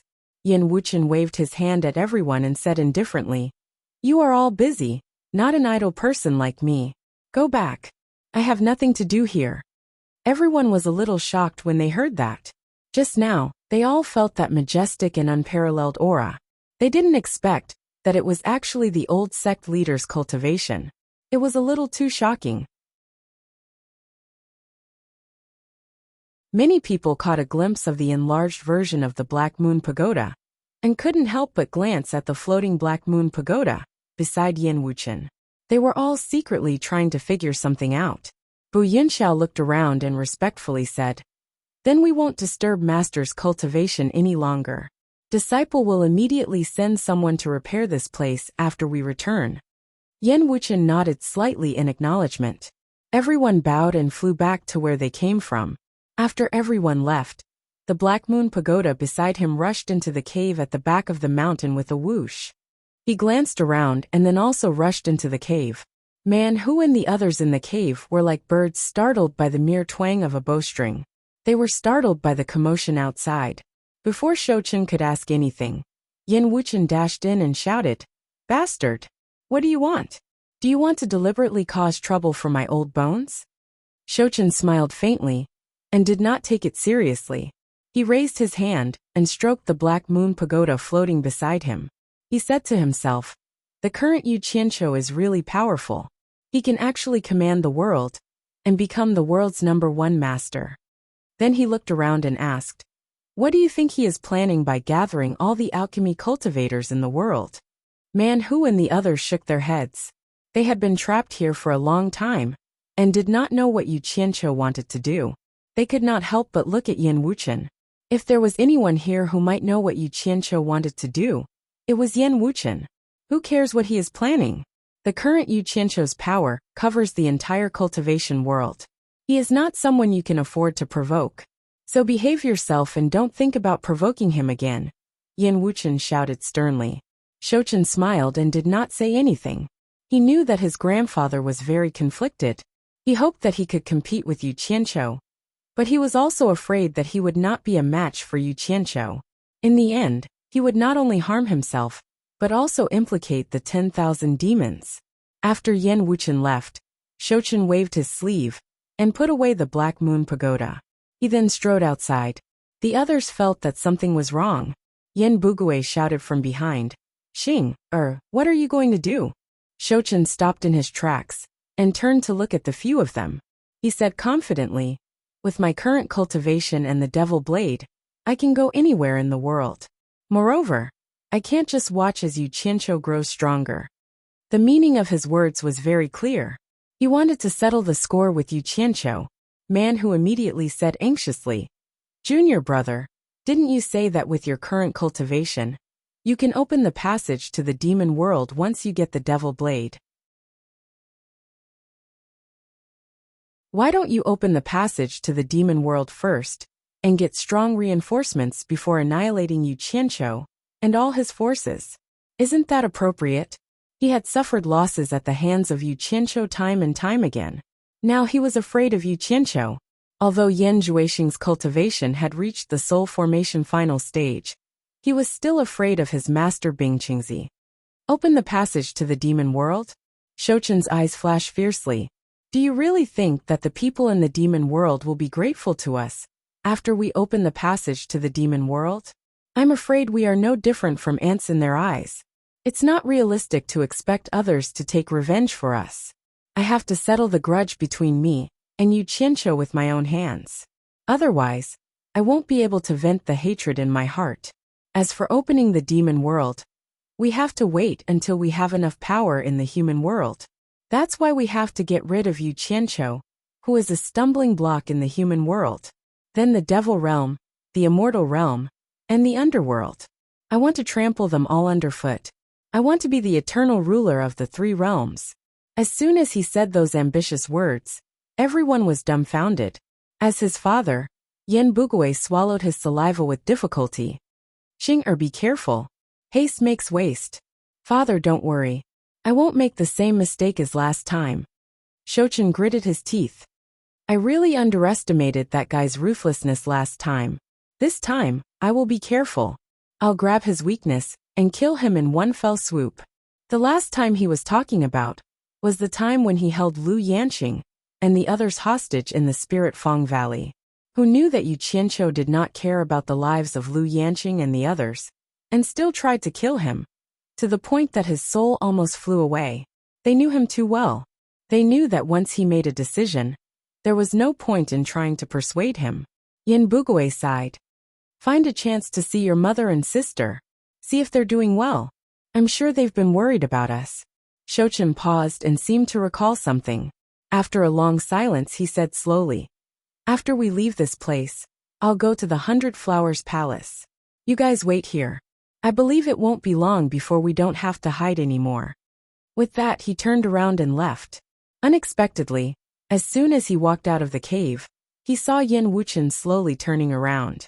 The grandfather and grandson looked at each other silently. Finally, it was Shouchen who broke the silence. Grandfather, I've made up my mind. Don't stop me. I knew you wouldn't give up. Yin Wuchen shook his head and sighed. Listen to me. Endure the humiliation and increase your cultivation. It's never too late to take revenge. My cultivation has reached this stage. If I want to break through again, it's useless to just cultivate.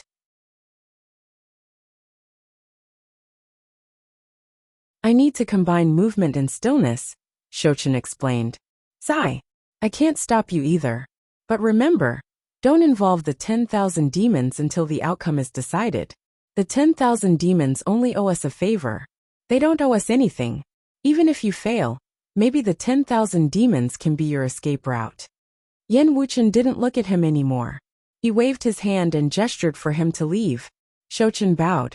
Then, he turned into a shadow and shot into the clouds, flying away quickly. In the deep forest in the distance, Qiu Wuyuan focused his vision and saw everything. When he saw Shouchen leaving at an unimaginable speed, his expression changed drastically. Not long after Shouchen flew out of the mountain range, where the 10,000 demons were entrenched, he suddenly stopped in the air and turned around to look down. No one knew what he had inadvertently discovered, but he quickly flew downwards and directly scuttled into the dense forest. He blocked in front of a woodcutter and said indifferently, "Who are you? Why are you staring at me?" The woodcutter had a short beard. Although he was dressed like a woodcutter, he didn't have any woodcutter's tools. In fact, his tools had already been thrown a few kilometers away. He chuckled and said, "Young master, why do you say that?" Shouchen looked around and sneered. "You're hopelessly stupid. You're full of flaws. Do you think there's a need to hide? You don't look like someone from the 10,000 demons." After sizing up the woodcutter, he stared at the woodcutter's face. He suddenly narrowed his eyes and said, "I think I've seen you somewhere before. Tell me honestly, who are you? Don't refuse a toast only to drink a forfeit." The woodcutter's expression changed slightly. Without another word, he quickly fled into the distance. However, before he could get far, he saw a figure flash in front of him. Two beams of demonic red light pierced his mind, and he immediately fell unconscious.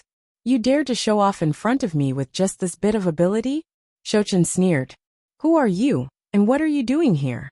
The woodcutter said with a dazed expression, "My name is Highway. I've been ordered to keep watch here." "Highway." Shouchen frowned slightly and racked his brains. Suddenly, his gaze turned cold, and his face darkened. "No wonder you look familiar. We've met in Cornucopia before. You're one of the 4 subordinates that Yu Qianqiu took in outside Cornucopia's spring slumber loft. Why are you keeping watch here? Tell me everything in detail."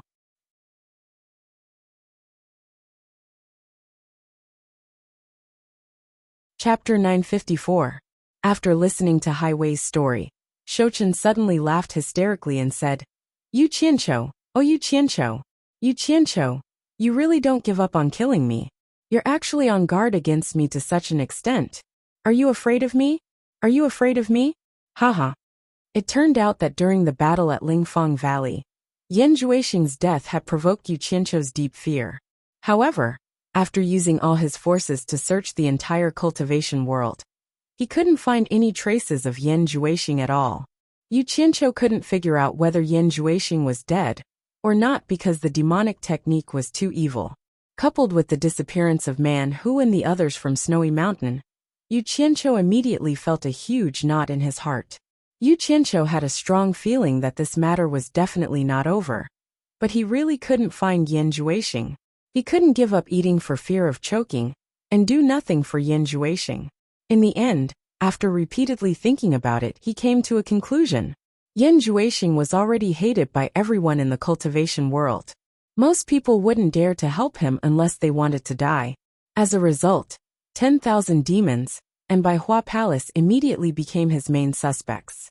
This was because Yan Wuchen of 10,000 demons was Yan Juixing's grandfather, and Baihua Fairy of Baihua Palace was Yan Juixing's mother.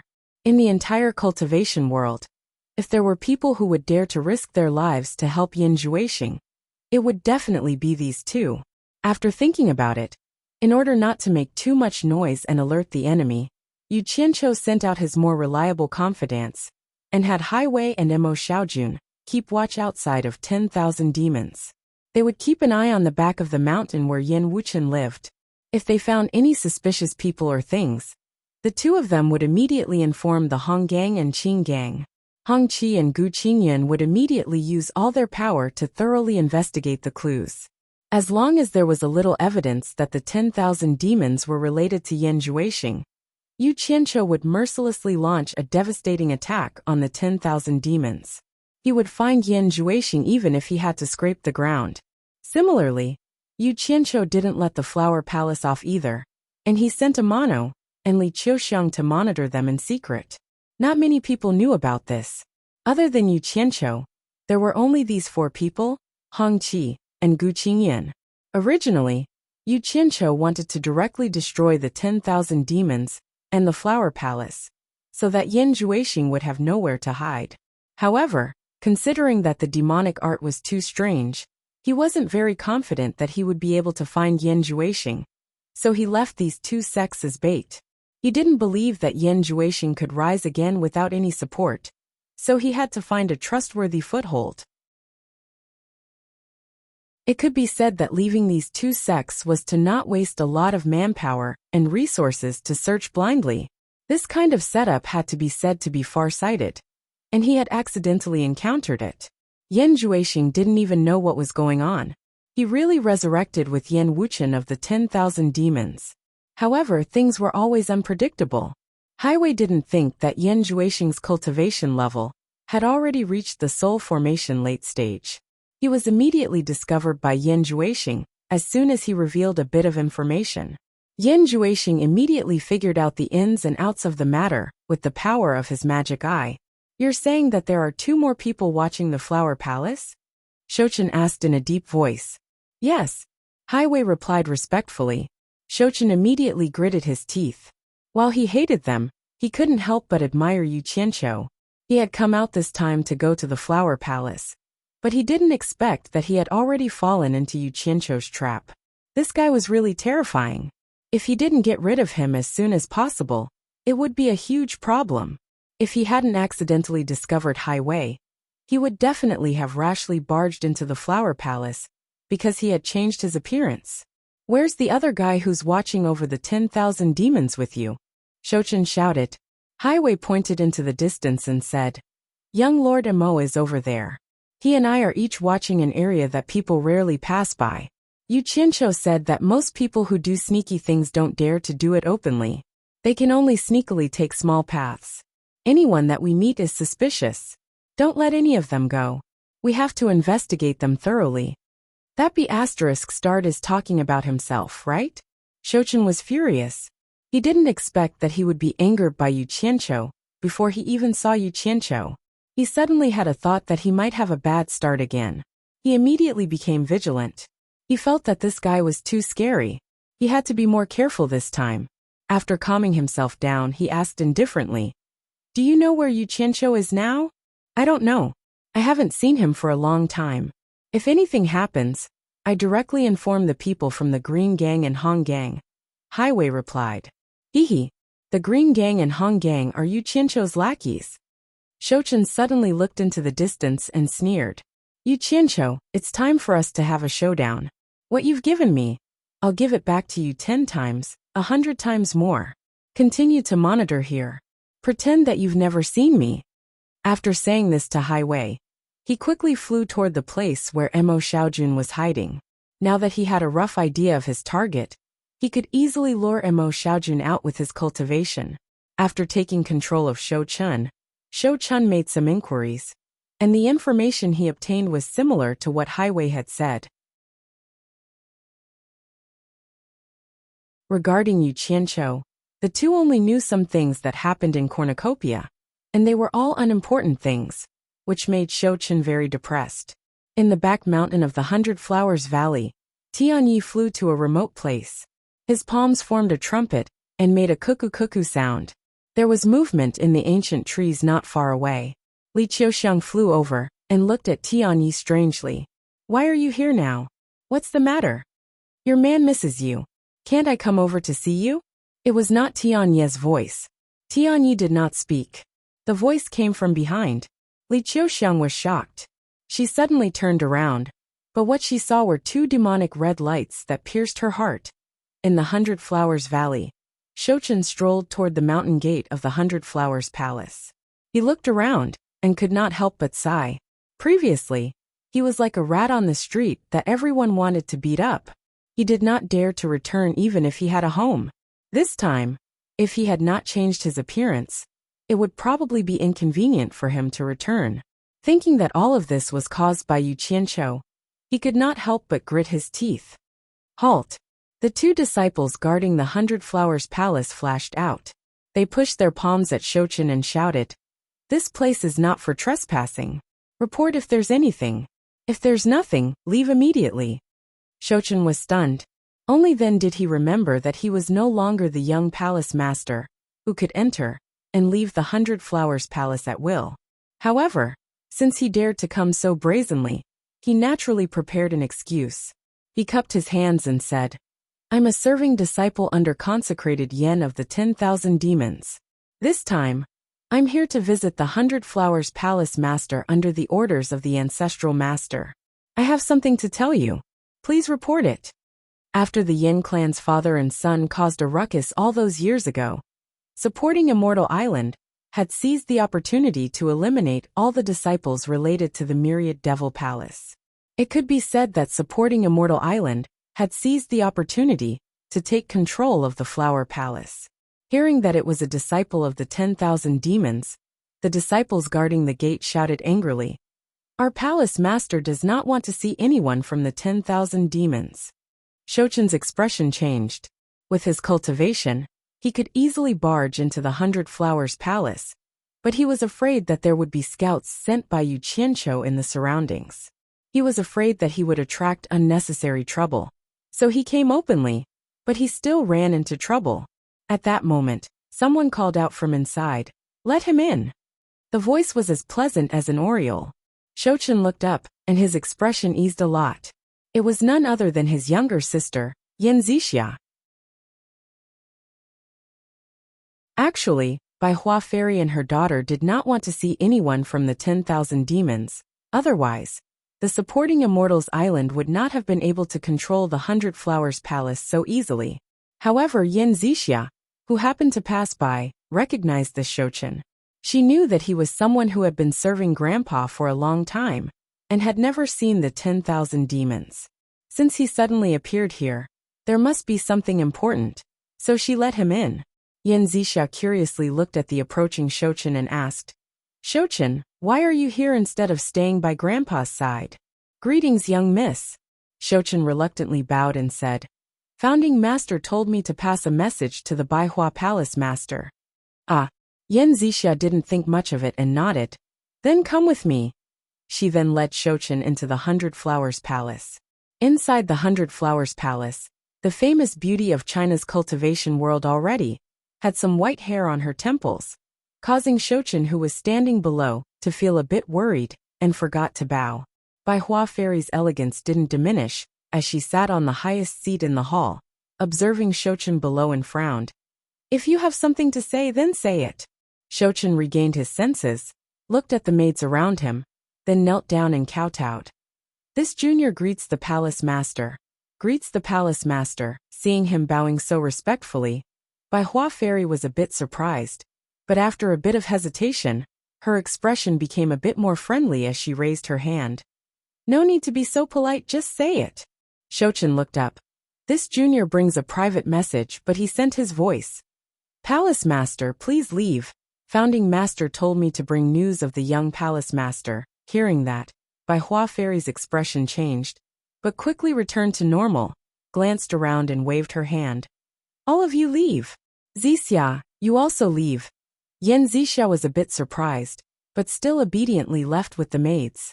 When only the two of them were left in the hall, Bai Hua Fairy suddenly stood up, quickly set up a soundproof barrier around the hall, and asked with excitement. Just now, who did you say you brought news of? Although she understood what he said, she still didn't believe it, because she had always thought that her son was killed by Yu Qianqiu. But now there's news of her son. So how could she not be excited? Shouchen was also a bit excited. After kowtowing 3 times, he looked up at Bai Hua Fairy and spoke with a choked voice. Your son has been unfilial. I've made mother worry hearing that. Bai Hua Fairy's face paled as she stared at the kneeling person, stuttering. You, what did you call me?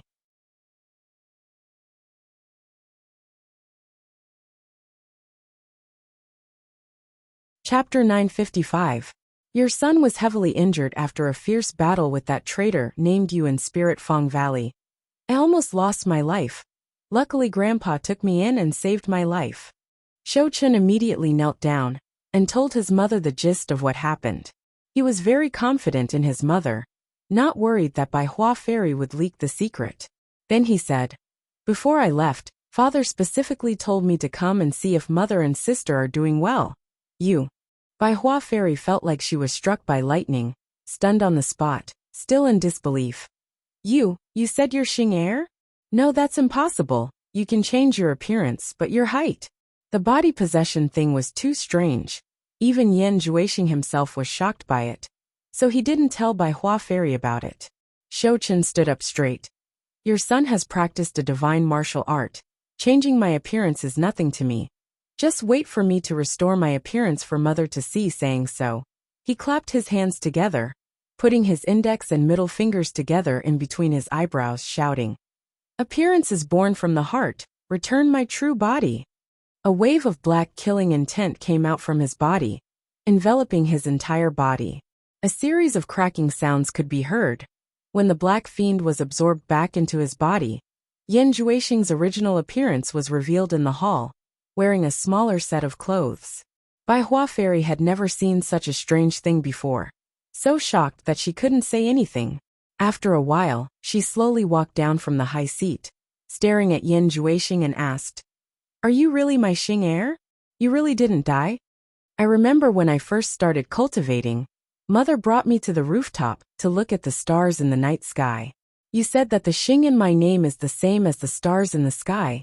They both shine. I then told mother that when I grow up, I will take down the brightest star in the sky and give it to mother. I remember how happy mother was at the time. Yan Juexing smiled and said, This was something that happened a very, very long time ago. Only the two of them knew.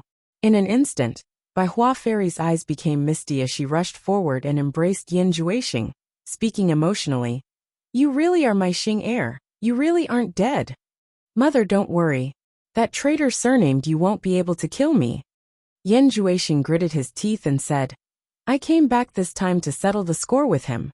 As long as I get rid of him, our family can reunite. Bai Hua Fairy suddenly pushed him away, panicking. You still want to find Yu Qianqiu? No, the current Yu Qianqiu was no longer the same as before. His power was far too great. And even the hundreds of demigod stage lords from the various nations were under his command. You can't beat him. Isn't it better to hide your identity? I don't ask for a family reunion. I only ask that you two be safe. Mother, you don't have to worry. Your son is no longer the same as before. If I didn't have absolute confidence in winning, why would I come out to die in vain? Yan Juexing coldly laughed. He made it impossible for our family to reunite. The pain he made me suffer, I will return it to him 1,000 times over. How can I let him continue to be so arrogant in the cultivation world? If I don't get my revenge, I'm not a man. No, we won't get our revenge. Our family didn't lose anything anyway. We're all alive and well. Bai Hua Fairy grabbed Yan Juexing's arm and said, I've heard about you practicing demonic arts. As soon as you show your face in the cultivation world, you'll be surrounded and attacked by the entire cultivation world.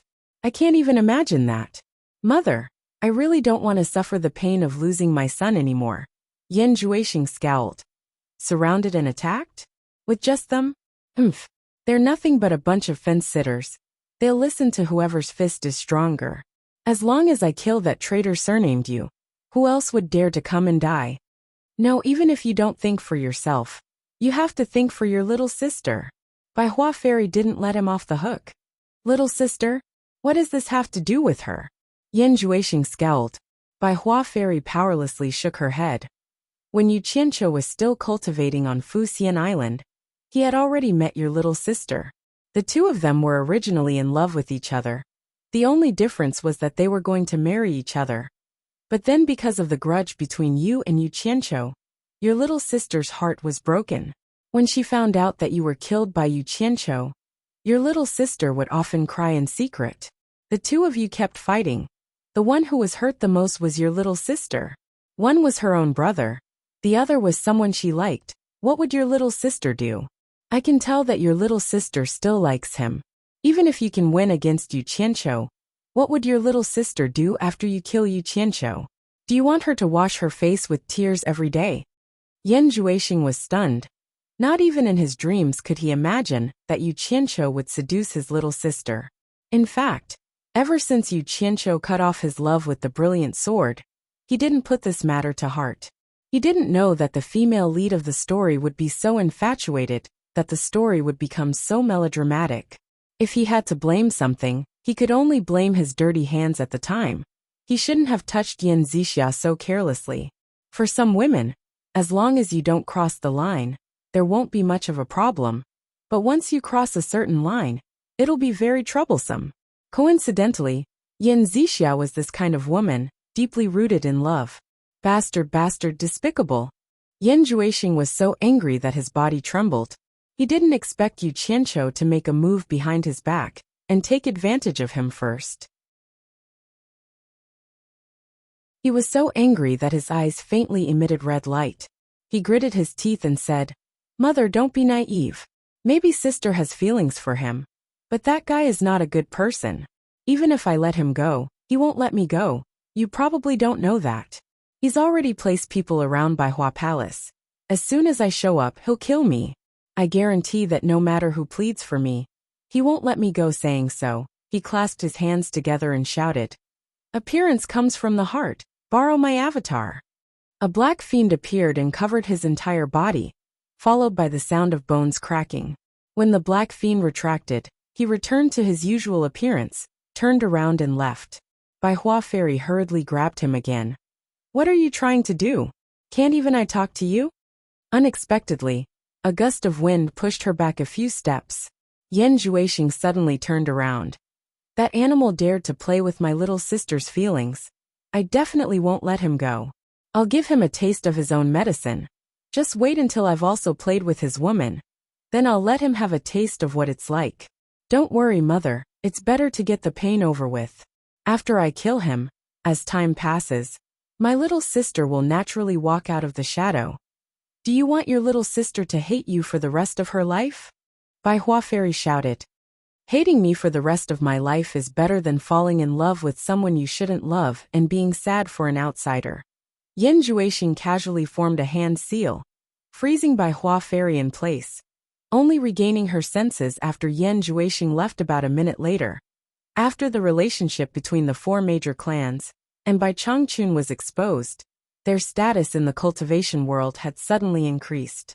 Logically speaking, the Bai clan of the four major clans had the greatest honor, but in fact, the Wu clan was in the limelight. The reason for this was none other than the fact that Wu family has a daughter named Wu Lixue, the woman of the current Yao Gui realm's torture envoy, the strongest expert in the world. This was something that Yu Qianqiu had personally admitted. Who in the world didn't know about it? Nowadays, the entire cultivation world no longer has any national boundaries. Everyone lived in harmony with each other. Therefore, the current Wu clan's Hat Island was extraordinarily bustling. Cultivators from all over the world frequently visited this place, and the Wu clan had become the most prosperous, lively, and largest auction venue in the entire cultivation world. Wealth was rolling in, and it could be said that they had earned a lot of money. However, it was useless even if others were jealous. No one dared to do anything to Wu family. Who told Wu family to have a daughter named Wu Lixue? And Wu Lixue was Yu Qianqiu's woman. Who in the world would dare to touch Wu family? Gulu House was a restaurant opened by Wu family on Hat Island, as well as the largest and best restaurant on Hat Island. Shouchen changed out of the myriad demon's palace's attire and ordered a table of food and wine. He sat alone by the window and slowly drank his wine. He looked at the bustling scene of people coming and going on the streets below, and his expression was dark and gloomy. Everything that happened that year felt like it happened just yesterday. It was here that he first met Wu Lixue, the first woman in his life who could make his heart beat faster. He didn't know why he was attracted to Wu Lixue. In fact, he had seen many women who were more beautiful than Wu Lixue, but he had never felt the way he did when he saw Wu Lixue. He didn't know what he liked about Wu Lixue. Perhaps it was her innocent smile that could make her big eyes look like crescent moons, or her lively cuteness, or even her stupid words. In short, everything about her had an astonishing allure to him. Unfortunately, Wu Lixue came with Yu Qianqiu, who he hated to the bone. However, at that time, he had a good relationship with him, and they called each other brothers. Perhaps they could have been very good friends. Later, some accidents happened, and Wu Lixue was violated by the son of the Daluo sect master. Logically speaking, since he liked Wu Lixue, he should have stepped forward bravely. However, he was filled with misgivings at the time. The Daluo sect was truly powerful at the time, and he was a man with great ambitions. How could he ruin his plans by offending the Daluo sect for the sake of a woman? Even now, he still felt a dull ache in his heart when he thought about it. He had spent countless nights vexed over it. If the situation had happened now, he would definitely have stepped forward bravely to save the damsel in distress, and he would definitely have won Wu Lixue's favor. However, there were no ifs for what had already happened. At that time, he was the young palace master of the 100 Flowers Palace, and he didn't dare to do it. But that little disciple of Fuxian Island did it instead. He simply threw caution to the wind and publicly announced that Wu Lixue was his woman. He even beat up the son of the Daluo sect master for Wu Lixue. And because of that, he formed a deep grudge with the Daluo sect. However, with effort comes reward, and Yu Qianqiu really captured the heart of the beauty.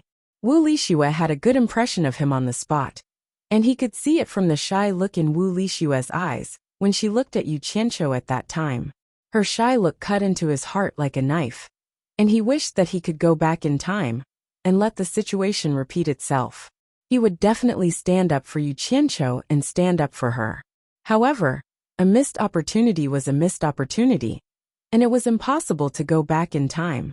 So what if his heart ached? He didn't do anything wrong at that time, because he was a person with great ambitions.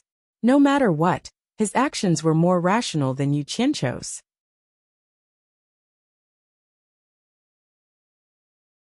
Chapter 956. Later on, Yu Qianqiu was expelled from the Fuxian Island because he had made too many troubles. However, it was inconceivable that he had become the disciple of Bai Changchun, the torture envoy of the demon ghost region, who was the #1 expert in the world. This traitor was really lucky. However, his luck was not bad either. He had cultivated the treasure book left by the demonic god. What happened later was known by everyone in the world.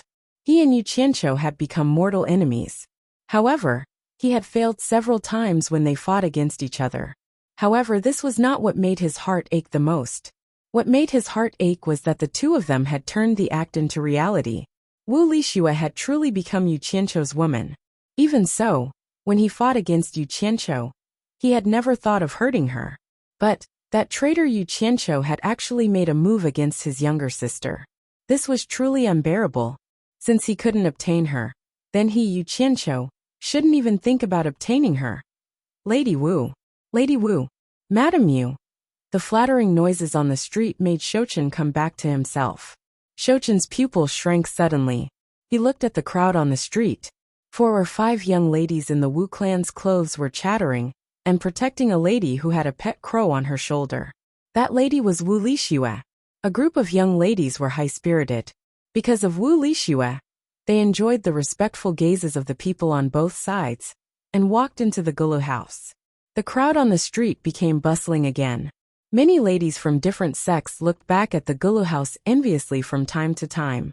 Some of them stopped to look at the Gulu house and didn't want to leave.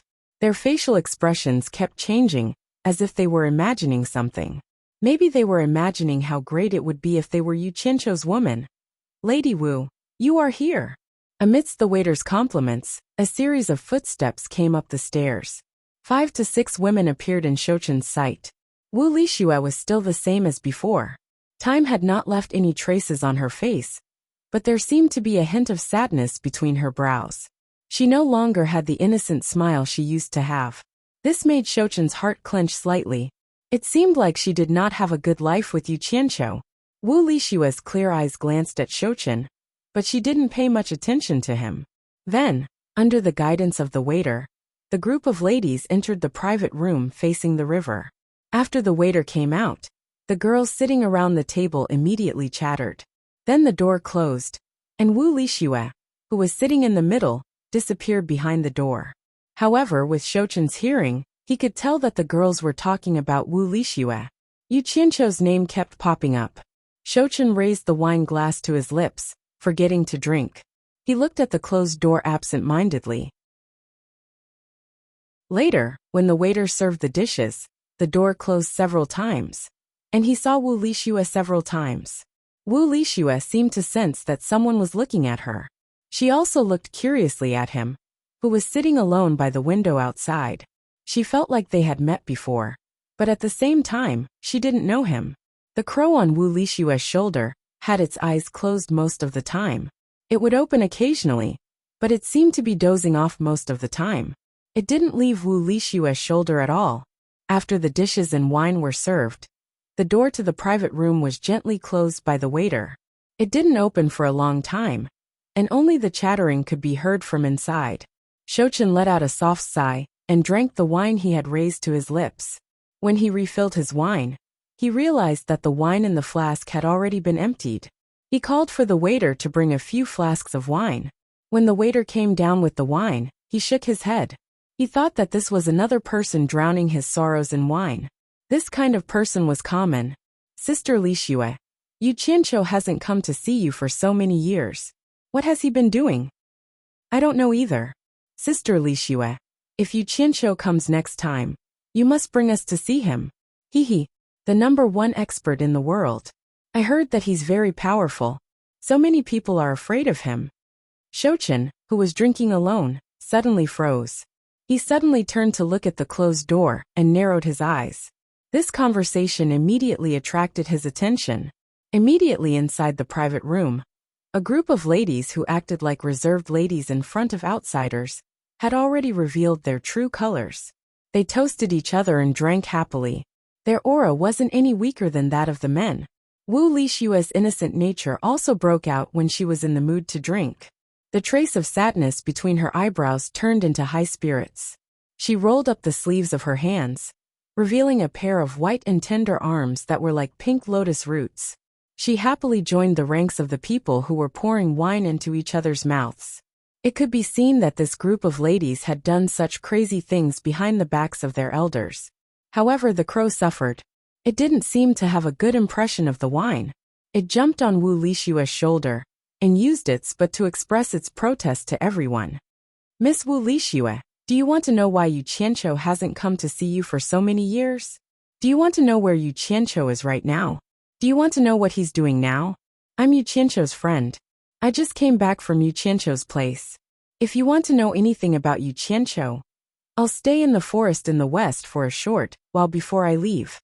Remember, Yu Qianqiu is currently doing something important.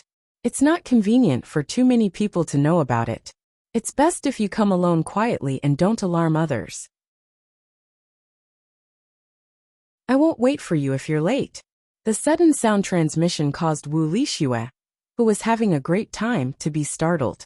Someone immediately asked, Sister Lishue, what's wrong? Nothing. Wu Lishue shook her head. However, she quickly left the banquet and opened the door. She saw that the table facing the window was empty, but the person sitting by the window was gone. Could it be that he was the one who sent the voice transmission just now? Wu Lishue muttered to herself. She silently closed the door and sat back at the banquet. She frowned and pondered. A few of her drinking friends noticed her abnormality and asked, What's wrong? Wu Lishue glanced at the few of them and muttered, I want to go out into the forest alone, but I don't want anyone to recognize me. Does anyone have any ideas? The women looked at each other with understanding expressions. As Yu Qianqiu hadn't come to see Wu Lishue for a long time, Wu Lishue was often depressed. Because of this, the family sent them to think of ways to accompany Wu Lishue. The women mistakenly thought that Wu Lishue wanted to go out alone to relax. They didn't think much of it. You're going out alone. I'm afraid it's not safe. It's better for us to accompany you. Someone voiced out their concerns. Subsequently, someone else added, That's right. If something were to happen to you, it might provoke Yu Qianqiu to come and punish us. With your famous temper, our Wu clan wouldn't be able to bear it. Wu Lishue had a naive temperament, but she wasn't a fool. She knew what everyone was worried about. Because of Yu Qianqiu, the Wu clan's glorious future was all pinned on her. The entire Wu clan treated her like a pearl in their palm and wouldn't let her take any risks. However, after thinking about it, she felt that nothing would happen. It was also because of Yu Qianqiu. Who in the world would dare to touch her? She paused for a moment and said, I can't think of anyone who would harm me, and I don't think anyone would dare to do so. I'm just going to take a walk around the Wu clan, and we'll be back soon. Nothing will happen. The women looked at each other and felt that it was true. With Yu Qianqiu's current power and cultivation, would anyone dare to touch Wu Lishue? No one would dare to do so even if they had 100 guts. But if the clan knows that we let you go out alone, all of us will be punished. Someone whispered, but from the tone, it could be heard that they were already relieved. It doesn't matter. I will go out for a walk quietly, and we'll be back soon. No one will find out. Even if someone finds out and the clan punishes all of you, I will definitely come forward and plead for leniency for all of you. I guarantee that nothing will happen to all of you. Wu Lishue confidently patted her big chest like a man. Her naive temperament was undoubtedly revealed. The women were originally in a dilemma. They didn't dare to go against the clan's instructions, but they also didn't want to make Wu Lishue unhappy, because all the clans had secretly instructed them to please Wu Lishue, so that they could obtain Wu Lishue's support in the clan's internal struggle for power. This was a crucial matter. With Wu Lishue's guarantee, everyone immediately heaved a sigh of relief. No one doubted Wu Lishue's powerful influence in the Wu clan. As long as Wu Lishue came forward to plead for leniency, even the clan head and clan elders would have to give face.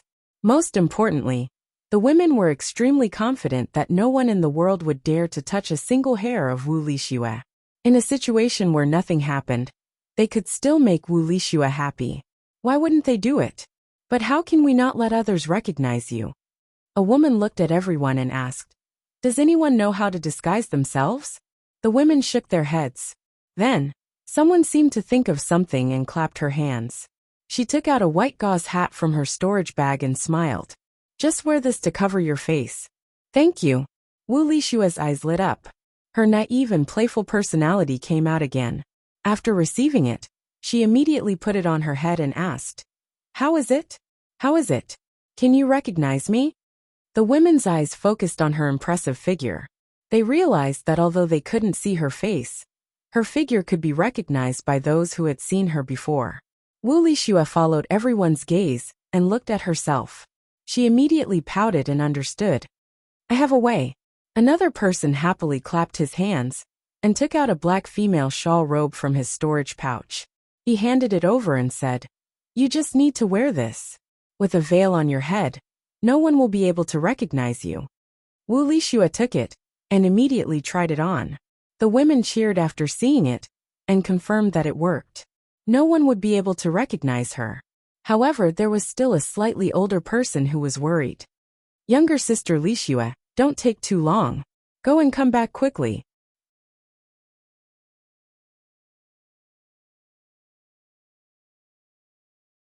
Chapter 957.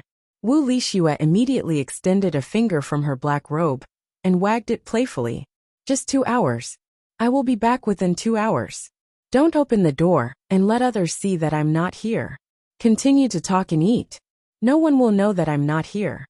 Finishing her words, she chuckled and leaped out from the window by the river. "Hurry up and come back." The slightly older woman quickly exhorted again.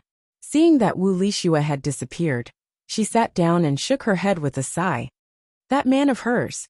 I remember that when he first met Lixue and came to the Wu clan, many people in the Wu clan looked down on him.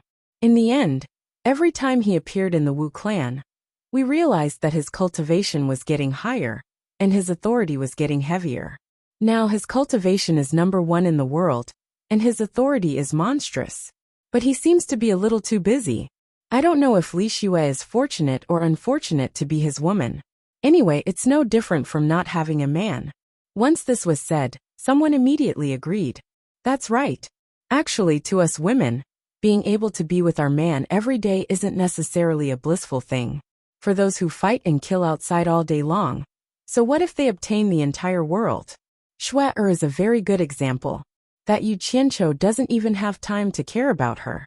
But in the eyes of many people in the Wu clan, whether Shui is happy or not is secondary. It's fine as long as Shui can be Yu Qianqiu's woman in name. After a sigh, the woman turned and asked the person who spoke earlier, "If Yu Qianqiu is your man, or if you are Shui, would you be happy?" That person's eyes immediately lit up. "I want to. Unfortunately, it's impossible." Weren't you feeling sorry for Shui just now in saying that it's meaningless for such a man to fight and kill outside all day long? Why are you thinking about it now? Pity is pity, and meaningless is meaningless. But if she finds a useless man who stays by her side all day long, wouldn't it be even more meaningless? Maybe one day when she gets bullied by him, she won't even be able to stand up for him. That's why I would rather feel empty and lonely when I'm alone in my room. As long as I can enjoy everyone's envious gazes when I come out. Look at Shui. Everyone in the world fawns over her. Whatever she wants, someone will immediately think of a way to get it for her. I'm so envious of her. Last, you're thinking of love. When Shui comes back later, you can discuss with her and see if you can get Yu Qianqiu to accept you as his concubine. You're the concubine of the #1 expert in the world. Hee. The group of women burst into laughter, and the room was instantly filled with laughter and scolding. Wu Lixue, who was wearing a gauze hat and a black robe, quietly flew over the old forest on the west side of Hat Island. She looked around behind the gauze curtain, but didn't see anyone. She immediately shouted, "I'm here. Is anyone here?" The mountain range rose and fell, and the forest valley was secluded. Not even the sound of birds could be heard. The surroundings were too quiet, so quiet that it made people feel a little apprehensive. Especially the swaying shadows in the shade of the trees. It gave people an indescribable feeling of strangeness. She shouted, but no one answered. Wu Lixue muttered in her heart. Could it be that he left because he didn't want to wait? So she shouted again, "I'm here. Is anyone here?" She didn't know that Shouchen, who was not far away, was looking at her. He was just scared by Wu Lixue's strange clothes. After being beaten by Yu Qianqiu several times, he became more vigilant. He was worried that it might be a trap. After confirming that the person was indeed Wu Lixue, he carefully looked around. Seeing that there was no one else, he let out a sigh of relief and dashed out. Wu Lixue didn't hear any response, and no one came out, so he guessed that the man might have left. He looked around and was about to leave. Suddenly, he saw a man standing on a treetop not far away from him. It was the man who had been drinking in the Gulu house. She saw that the person looked at her and asked, "Are you Miss Wu Lixue?" Wu Lixue pulled the gauze curtain that covered her face up to her hat and revealed her face. She replied, "Yes, I am. How should I address you?" The person didn't answer her. Instead, he waved at her and said, "Follow me." After saying that, he turned around and flew into the depths of the forest. "Is there anything that can't be said here?" Wu Lixue shouted. She looked around and felt that it was a bit gloomy. In fact, it was because of the humidity in the forest. The person still didn't answer her and flew into the depths of the forest. Wu Lixue thought for a moment and realized that there was probably no one in the world who would dare to hurt him. In addition, he really wanted to know about Yu Qianqiu's situation. He gritted his teeth and foolishly flew after him. However, she was still a little vigilant. She kept a distance and looked back from time to time. When she saw that the whole Wu clan had become a small piece of land, she couldn't help but shout nervously, "Who are you? If you don't say anything, I'm going back." At this moment, the person in front of her went into the forest and disappeared. Wu Lixue stopped in the air and didn't know whether she should follow him or not. Suddenly, the person's voice came from afar again. "Come, right here. I can tell you anything you want to know." Wu Lixue hesitated for a moment and continued to fly forward. Soon, she arrived at the place where the person disappeared. She saw that there was a huge empty space in the forest. It was bare rocks, and some weeds were stubbornly growing out from the cracks in the rocks. The person stood there with his hands behind his back, waiting for her silently. It was as if he knew that she would definitely follow him. Wu Lixue looked around and gritted her teeth. She landed behind the person and asked, "You said that you are Yu Qianqiu's friend. What's your name?" "Miss Shui. We've met a few times in the past. You might not remember me." Shouchen slowly turned around and smiled at Wu Lixue. "I didn't expect Miss Shui to still be so beautiful. You haven't changed at all. We've met in the past." Wu Lixue thought about it doubtfully.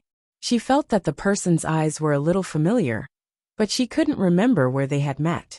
She shook her head and said, "Forget it.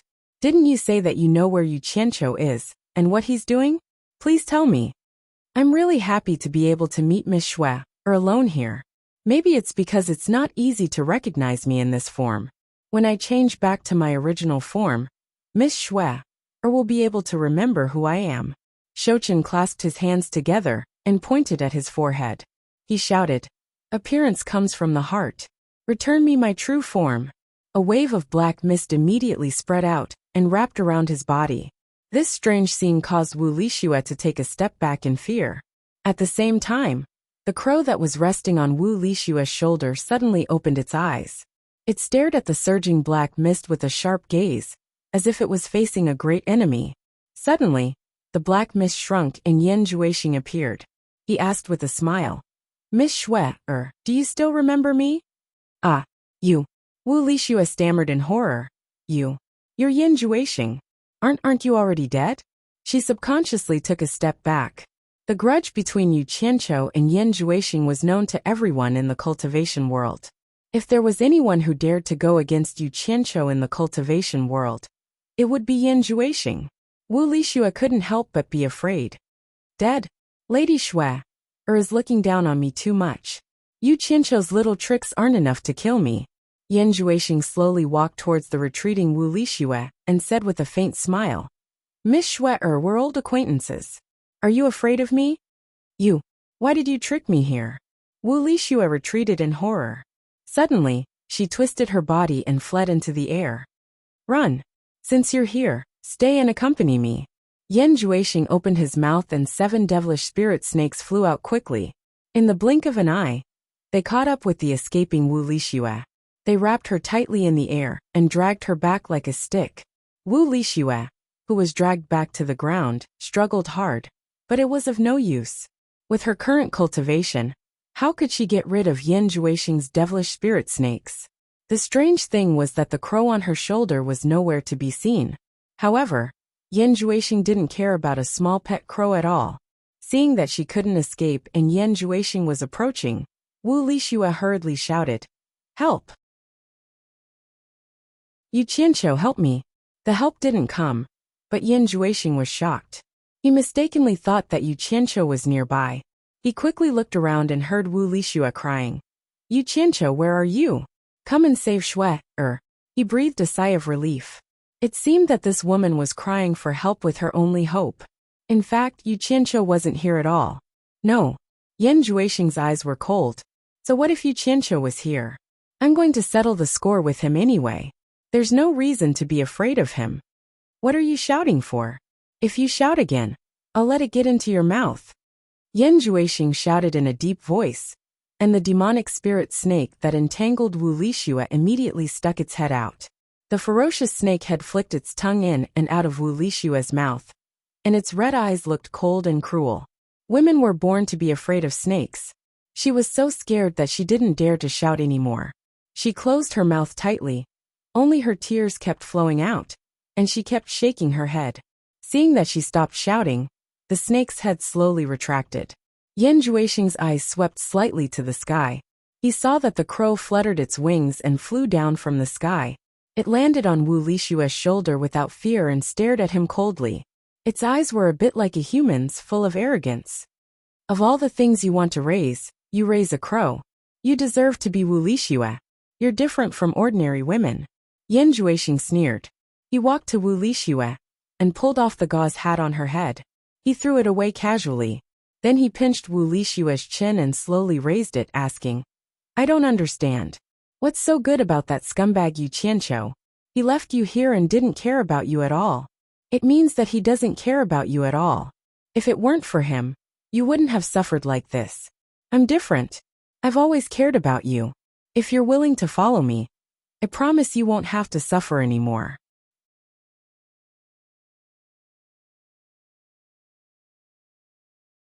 Chapter 958. Wu Lixue shook her head hard and got rid of the hand that was pinching her chin. "What? Do you hate me that much? Which part of me can't be compared to Yu Qianqiu, that villain?" Yan Juexing's hand touched Wu Lixue's face again and wiped the tears on her cheeks. "Your skin is so good. I really don't want to force myself on you, Shui. Promise to be my woman. I can give you whatever he can give you. I can give you whatever he can't. In short, I can give you whatever you want." Ugh! Wu Lixue bit on Yan Juexing's hand. She bit with all her might. However, Yan Juexing didn't react at all. He allowed Wu Lixue to bite his hand. His eyes gradually turned fierce.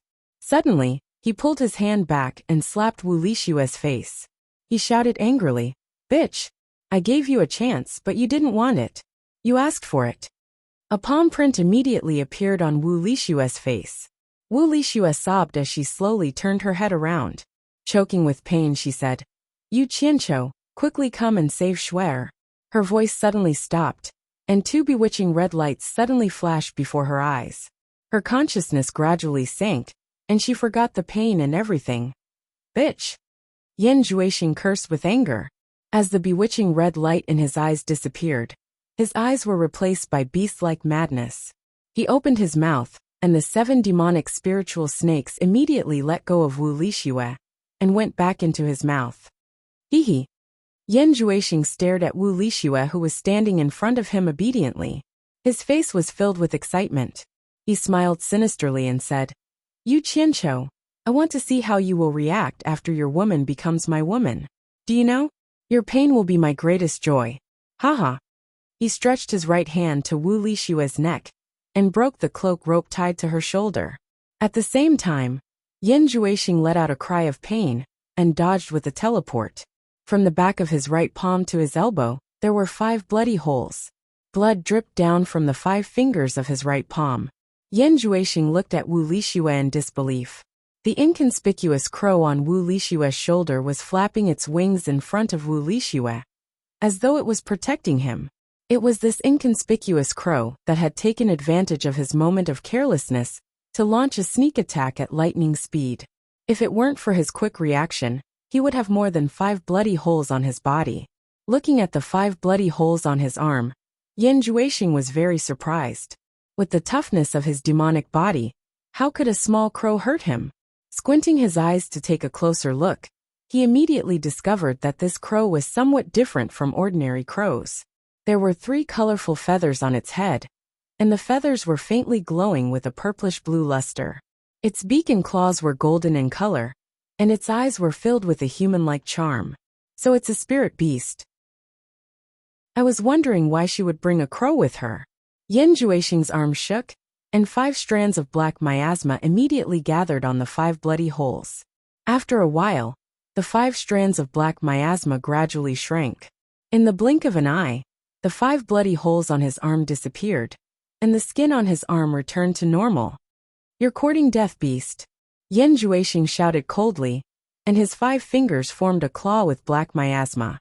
With a whoosh, he appeared in front of Wu Lixue and directly grabbed the fluttering crow, wanting to use his demonic claws to kill it. However, this crow was not to be trifled with. It opened its mouth and spat out an orange-red flame, which quickly enveloped its opponent. Yan Juexing did not care about a mere flame. Even if the flame enveloped him, he still wanted to use his demonic claws to take the life of the crow.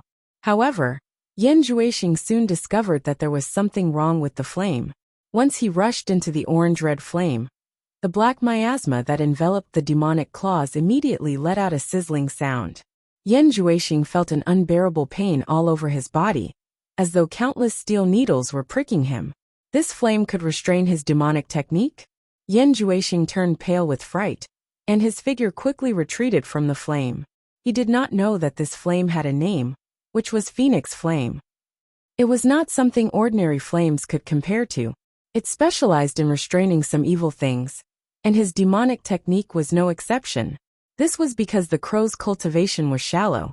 Otherwise, with his cultivation, he would not be able to escape from the Phoenix Flame. The flame that was spat out by the crow's mouth quickly wrapped around its body, and the fire wings that extended out made it seem like the crow had turned into a dignified big bird. This kind of bird was very beautiful, and Yan Juexing had never seen it before.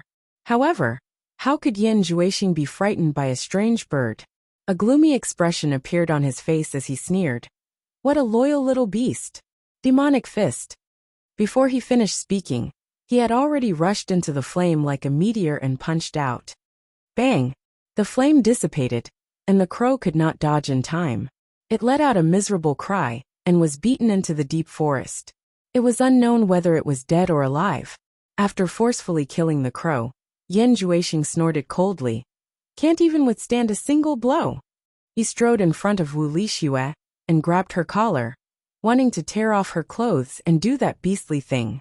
However, at this moment, a weak female voice suddenly came from the deep forest. "Sister Schwerer, I can't beat him. Run, run. There's someone." Yan Juexing was shocked and quickly looked over. He saw the crow that was sent flying wobbly for a while before landing on the ground and bouncing a few times. Then, it flew up again and landed on the ground and bounced a few times. It was spitting out a human voice with blood on its mouth. The one who spoke was this crow. It can actually speak. Yan Juexing felt it was strange. He had never seen an animal that could speak in the human world, and it was a clear and melodious female voice. Looking at the fluttering crow, Yan Juexing's lips suddenly curled into an evil smile. He looked at Wu Lixue and said, "Schwerer's figure is really not bad. I have never seen it before. Schwerer, take off your clothes and let me have a look." However, to Yan Juexing's surprise, Wu Lixue stood there with her brows slightly furrowed. She did not have any reaction at all. Yan Juexing was a little surprised and stunned. He had never seen anyone disobeying his command when he was controlled by his demonic eyes. He immediately shouted, "Take off your clothes. Take them off." As soon as he said that, Wu Lixue's expression immediately became extremely painful. She seemed to be doing something intense in her heart. Damn it! Yan Juexing's expression twitched. He had never encountered such a strange thing. With a ferocious expression, he lost his patience. He raised his arm, and was about to do it himself. However, before his hand touched Wu Lixue, he saw a ball of faint light suddenly burst out from Wu Lixue's body. It wrapped around Wu Lixue and kept shining, as if it wanted to avoid all evil. As soon as the light shone on Yan Juexing's hand, Yan Juexing immediately let out a strange cry. There was a bone-piercing pain from his palm. It was simply unbearable. It was 100 times more painful than the fire that the crow spat out. Yan Juexing didn't dare to touch the light again. He quickly retreated and dodged. He looked at Wu Lixue in shock. He couldn't figure out what was going on. Wu Lixue, who was wrapped in the light, still had a pained expression on his face. However, as the light pulsed, a group of faint light spots gently surged out of Wu Lixue's body. Those light spots were sparkling and translucent like little 7-colored stars, sparkling delicately. After a while, countless colorful light spots surged out and gathered into a dreamy galaxy, wrapping Wu Lixue in it. At this time, Wu Lixue was as holy as a dreamy goddess. She was in a dreamy world, which made Yan Juexing dumbfounded. The colorful nebula seemed to feel Wu Lixue's pain, so it separated a wisp and went into her nasal cavity as she breathed. The pain on Wu Lixue's face immediately eased. After a while, the colorful nebula came out again, but it was wrapped in a wisp of wriggling mist like a red nematode. The red mist struggled desperately, as if it wanted to get back into Wu Lixue's nasal cavity. However, the 7-colored nebula did not intend to let it go at all. As soon as it was wrapped up, it immediately formed an unpredictable orbit like the nebula in the night sky, and immediately crushed the red mist into nothingness. At that moment, Wu Lixue's eyes slowly opened.